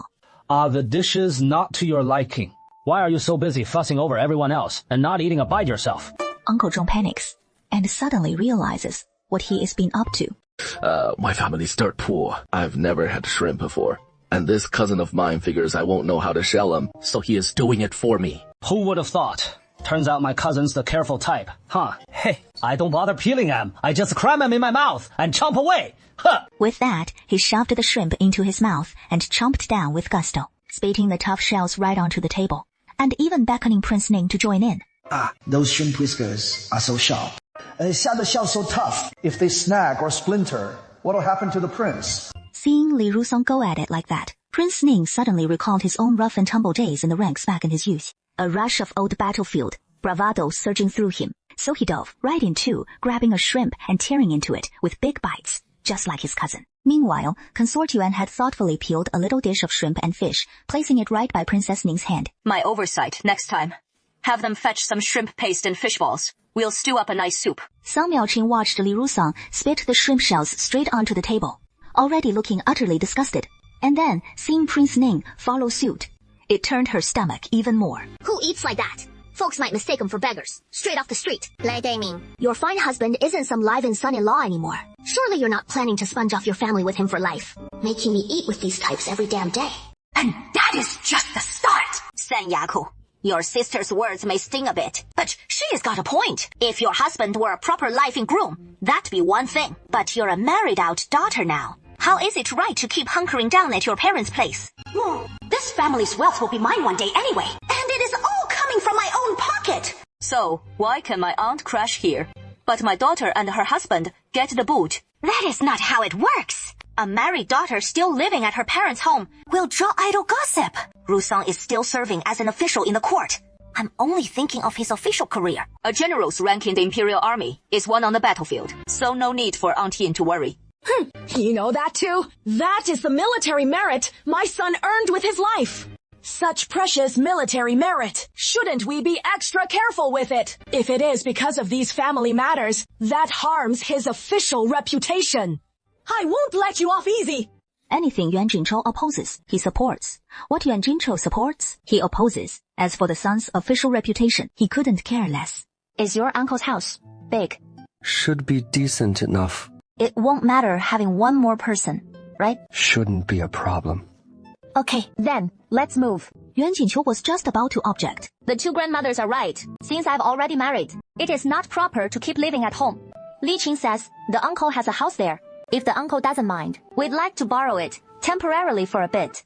He'd long wanted to move out of this house. Uncle Zhong, Lu Ping, and Wu Yao heard Li Wangming's words, and all felt a jolt inside. The house they had prepared was originally just for surprise visits from the family, only simply cleaned and arranged. Is not suitable for long-term living. No worries about living there. We'll pay rent. He had previously secretly brewed and sold wine in Fujian and saved up quite a bit of money. After deducting the money for buying raw materials next, the remainder should be enough for him and Xiao Jinan to live on for a while. Anyway, A house in Pinkanfang shouldn't be too expensive.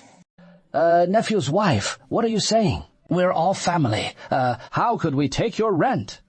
It is just that the house is a bit rudimentary. I'm afraid the nephew's wife won't be accustomed to it. That is fine. Back when our family was in America, we weren't well off either. Even he finds the Lai family's current situation suffocating and doesn't want to come back, let alone someone like Li Wangming used to the free life in America. That is fine, too.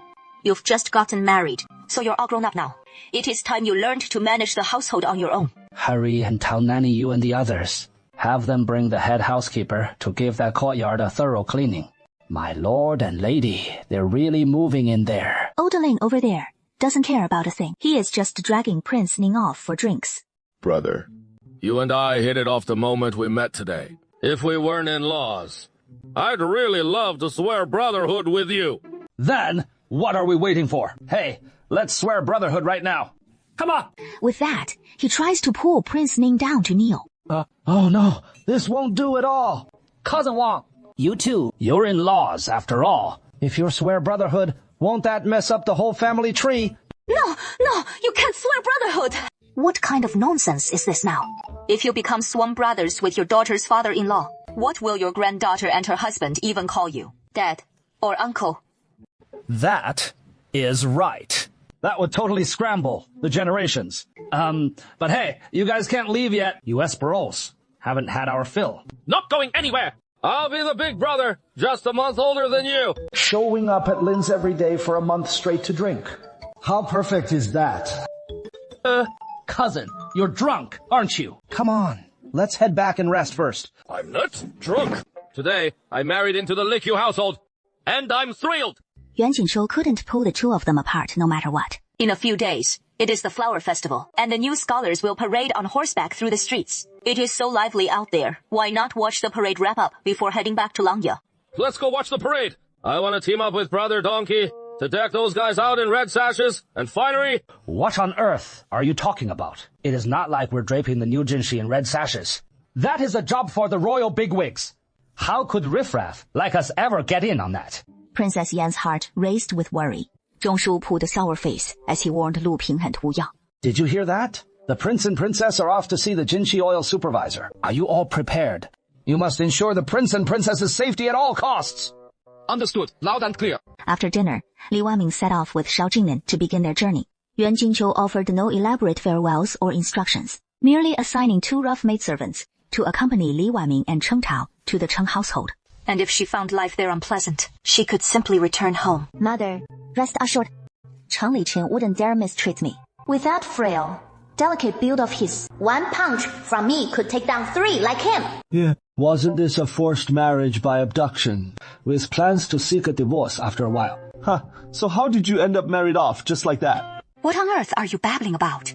When a daughter marries, we naturally wish for the couple to grow old together until their hair turns white, bound in harmony for 100 years, or when a general gets drunk and they share an intimate encounter. Wenming is our youngest daughter, and she couldn't bear to shatter General Li's deep, heartfelt paternal love. So how could we not understand? Please rest assured, General and Madam, I will treat Wenming as if she were my own daughter. As she settled into the carriage, she spotted Xiao Jinan leaning against the compartment wall, his thin lips pursed as he gazed at her with a smile. Why the grin? Only now do I truly feel like we're married.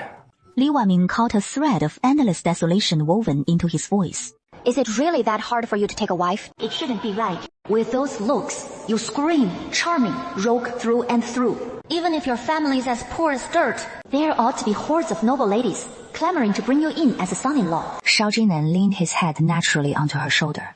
My health's not great. The family's poor, and with my parents gone, no one would want me except for you, my wife. Her voice was soft and low, spoken in halting fragments.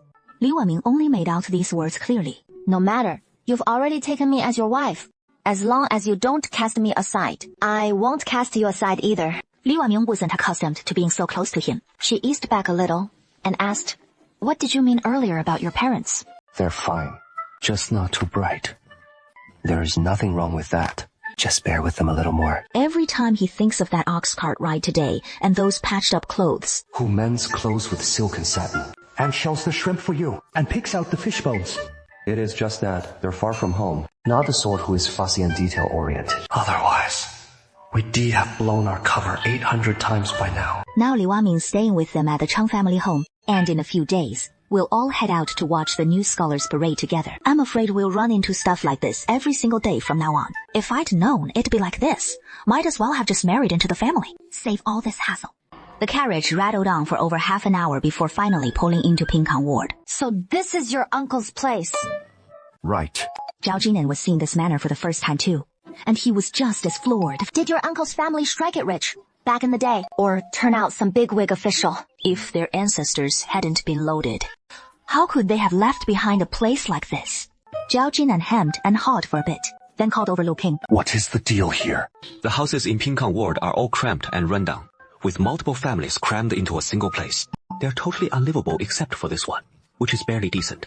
We just didn't expect the crown princess consort to be coming to stay with the heir apparent.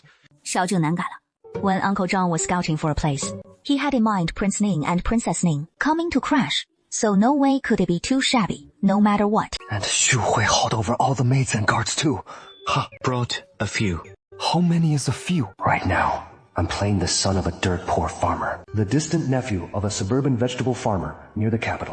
A penniless provincial graduate who rushed to the capital for the exams and blew through his travel funds, leaving him a total freeloader, crashing under someone else's roof. If we assign maids and guards to a guy like that, how is he supposed to stay in any real danger? It'd blow his cover in a heartbeat, and he knows it all too well. Not many folks left now. Wu Yao and I just quietly sent a bunch back already, and all that is remaining in the residence is Lady Wang's personal maid, along with Uncle Zhang and a handful of rowdy page boys. As for the guards, we've only kept the hidden ones. The crown princess consort won't even catch a glimpse of them. Xiao Zhinnen's heart eased back into place a bit, and after a moment's thought, he figured it was the best they could do.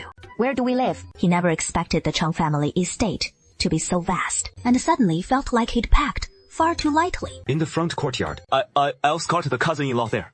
He is still not quite used to calling the crown princess cousin-in-law. After just a couple of steps, he suddenly spotted Wu Yao trailing behind him and hesitated, words catching in his throat. What is wrong? Is Zaifu here too? She was originally mother's personal maidservant, so it is only natural she'd be part of the entourage. With that, he turned and walked away, leaving her too afraid to say another word.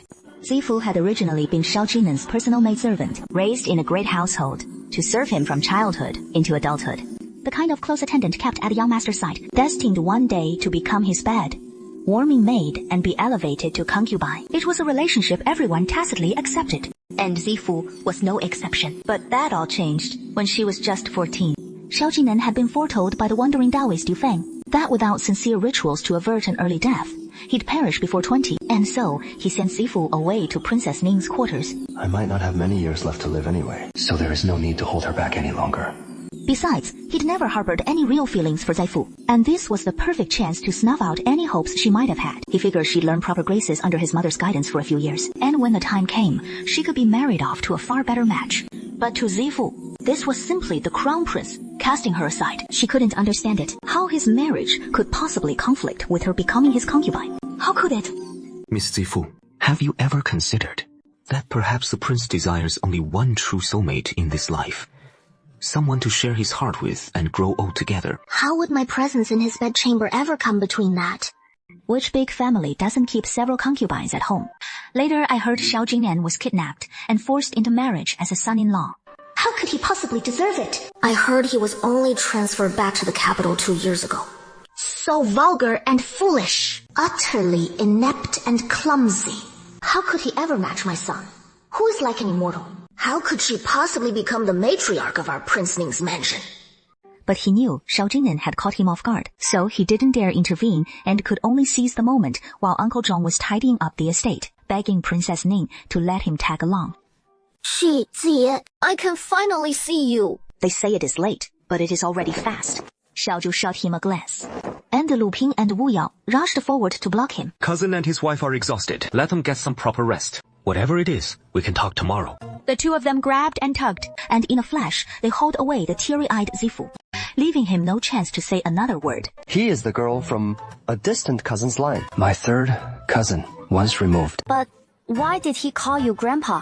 Because of Zifu. That call just now was so soft and drawn out, he only caught the yi part clearly.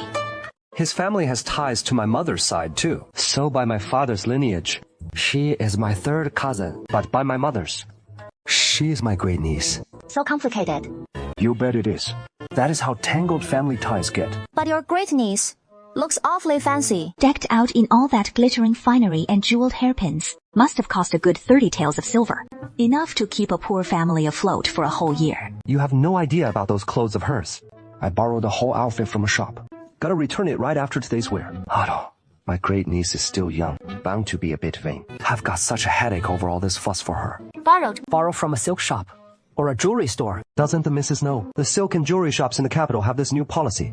If you're not happy with the clothes or jewelry you buy, you can return or exchange it for any reason within 3 days. There's even a rule like that. So from now on, we can just borrow some clothes to wear from wherever. Yes. Whatever the lady wants to borrow, just take that much. Better not borrow too many, in case you damage them and have to pay up.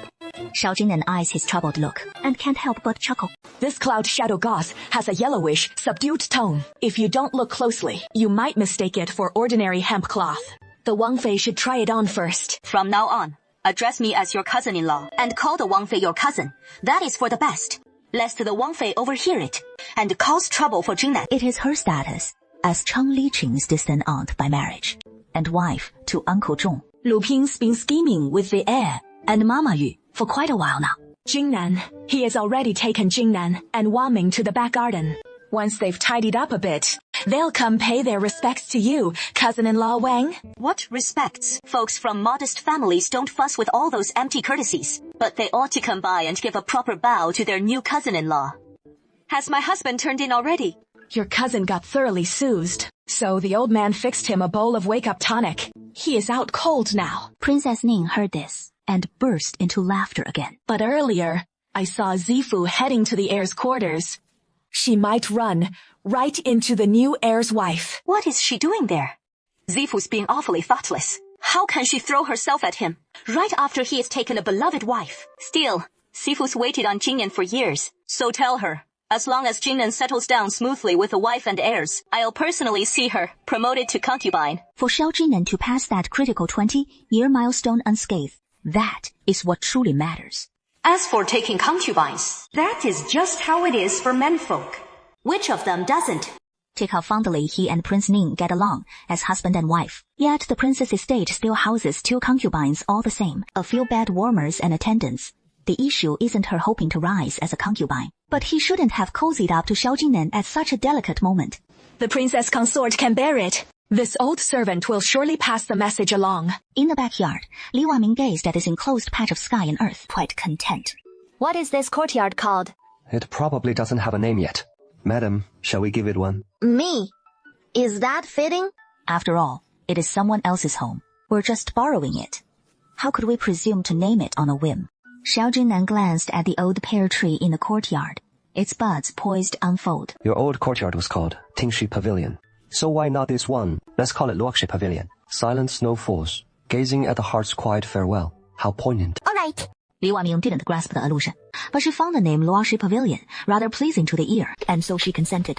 He settled their luggage, leaving Qiang Dao to tidy Luoxi Pavilion at her leisure, then stepped out of the courtyard with Xiao Jingnan to pay respects to cousin Cheng's wife. Upon hearing the maid's announcement that Li Waming and Xiao Jingnan were heading this way, Ni Wangfei hastily rose and swapped seats with Mama Yu. For now, Mama Yu was the lady of the house, while she was merely a poor relative seeking shelter. Of course, she couldn't occupy the seat of honor any longer. Xiao Jingnan and Li Waming entered and paid their respects, and Mama Yu naturally made small talk about their quarters and whether they were settling in comfortably, embodying the warm, gracious elder to perfection. Cousin Cheng is a vegetable farmer, yet I don't see any vegetable plots in this courtyard. What do you mean by that? Do vegetable farmers still need to grow vegetables? It is not that there is no space for growing vegetables. It is just that cousin hasn't begun planting yet. Not started yet, but we've long passed the spring equinox. Tomorrow marks the first day of the 3rd lunar month, with grain rain just around the corner. Are you starting to sow seeds as early as the vernal equinox? What else would you expect? Back when I was in Fujian, my eldest sister would plant some melons, fruits, and vegetables in the courtyard. And right after the 1st lunar month, she'd get ready to start sowing. The diligent farming families would have already harvested a batch of tune sprouts by now. Is that how it is? The young master paused thoughtfully for a moment. Uncle, Aunt, how can you be like this? You're far too laid back. Just listen to me. Tomorrow, we'll get those seeds in the ground. Or, we'll miss the planting window altogether. He turned back to Li Waming. Still, the seasons here in the capital differ from those back in Fujian. The weather in the capital is colder, so the flowers bloom later, and planting happens a bit later than in Fujian. Nothing to be surprised about. Is that right? That is exactly it. Go tell your father. Tomorrow, Bo Zheng will emerge from the Qinghui Hall. Li Waming and Xiao Jing head south toward Lu Suoxuan, and on the way, they run into Uncle Zhang leading a few people out the gate. Uncle, where are you all headed? We've got sowing to do tomorrow, so we're off to buy some seeds. Buying seeds? Didn't you save any from last year? Oh, do we have to save them ourselves? What they meant was fetch. 有没错的. Uncle Yang, hurry and take them to grab last year's saved seeds. Yes, we'll go fetch them right now. Hey! Let's go. With that, he bolted off in a fluster with the others. The more Li Waming mulled it over, the more suspicious it felt. Fields lying idle, waiting for someone else to sow them. A vast, sprawling estate. My cousin decked out in fine silks. Garden hands who never lived a hole. And uncle there, not just with Lupin and Wu Yao at his side, but 2 young ladies standing by as well, looking all soft-skinned and delicate. Not a trace of anyone used to hard work. My uncle's forebears once produced a high official. That is why they've got this grand old manner. But don't bother with what rank he was. Why they end up falling on hard times? Because they're lazy. Plain and simple. Think about it. If they weren't so idle, would it be almost March already and still no seeds in the ground? Selling off this estate to scrape by. But they're too lazy even to bother with that. So who are those 2 girls? Uncle's daughters, of course. Yes, just like Zifu. All my little cousins. She figured her parents would only bring along 1 personal maid and a guard. But no, they've got a whole crowd in tow. Your uncle and aunt sure know how to pull in connections. The next day, Uncle Zhong stared at the dozens of bags of vegetable seedlings he'd just bought. His scalp prickling with dread. He could read and write, keep the books straight, and he'd even trained in martial arts alongside the prince for a few days. Not exactly a man of letters and arms, but at least well-read and worldly. But farming... A first-class steward of the Grand Wang estate. Why on earth should he know how to farm? Li Waming spotted the sacks on the ground. Time to get started. She crouched down, eagerly rummaging through them, peering at the seedlings inside. Yeah, not bad. Nice and fresh. Miss, take a look. The cabbage seedlings here in the capital look even plumper than the ones back in Fujian. Back when she first arrived at the Lai household, Li Rusong was just an 8th-rank captain, and the family wasn't well off. So whenever Miss Lai tended the garden, Chuntao would pitch in too. But these past 2 years in the capital, she hadn't touched such rough work. And now, catching sight of it all again, it felt strangely comforting. That is fuzzy greens. You always mix them up back then. How come you still can't tell them apart? They all look pretty similar. All right, we'll stay out of the way. Let cousin get on with the planting. Uncle Zhang had no choice but to grit his teeth and start barking orders. You two, plant those oil greens over in that patch. That is bok choy. Then this one's coriander. That is Sichuan pepper. And this carrots. That is eggplant. Li Waming finally lost her patience. Cousin, do you even know your vegetables? Won't he recognize them once they grow? The seeds are all so tiny. Hey, who can keep track of all that? But if you can't even tell seeds from seedlings, how are you supposed to know what fertilizer goes on? Which plot? The fertilizers aren't all the same, you know? Of course they're not. Li Waming was utterly speechless. Grass ash, chicken manure, grain manure, bean, dregs. Fertilizers alone come in several varieties. Not to mention the sun lovers, jade tolerance, ones that need pinching after sprouting, and ones that require trellising. If you don't know these, how on earth are you gonna grow veggies? The folks nearby were left wide-eyed and dumbfounded. They figured peddling veggies would be a breeze, an easy job, but little did they know it involved so many fine points. If they'd known earlier, they'd have chosen a different line of work for themselves.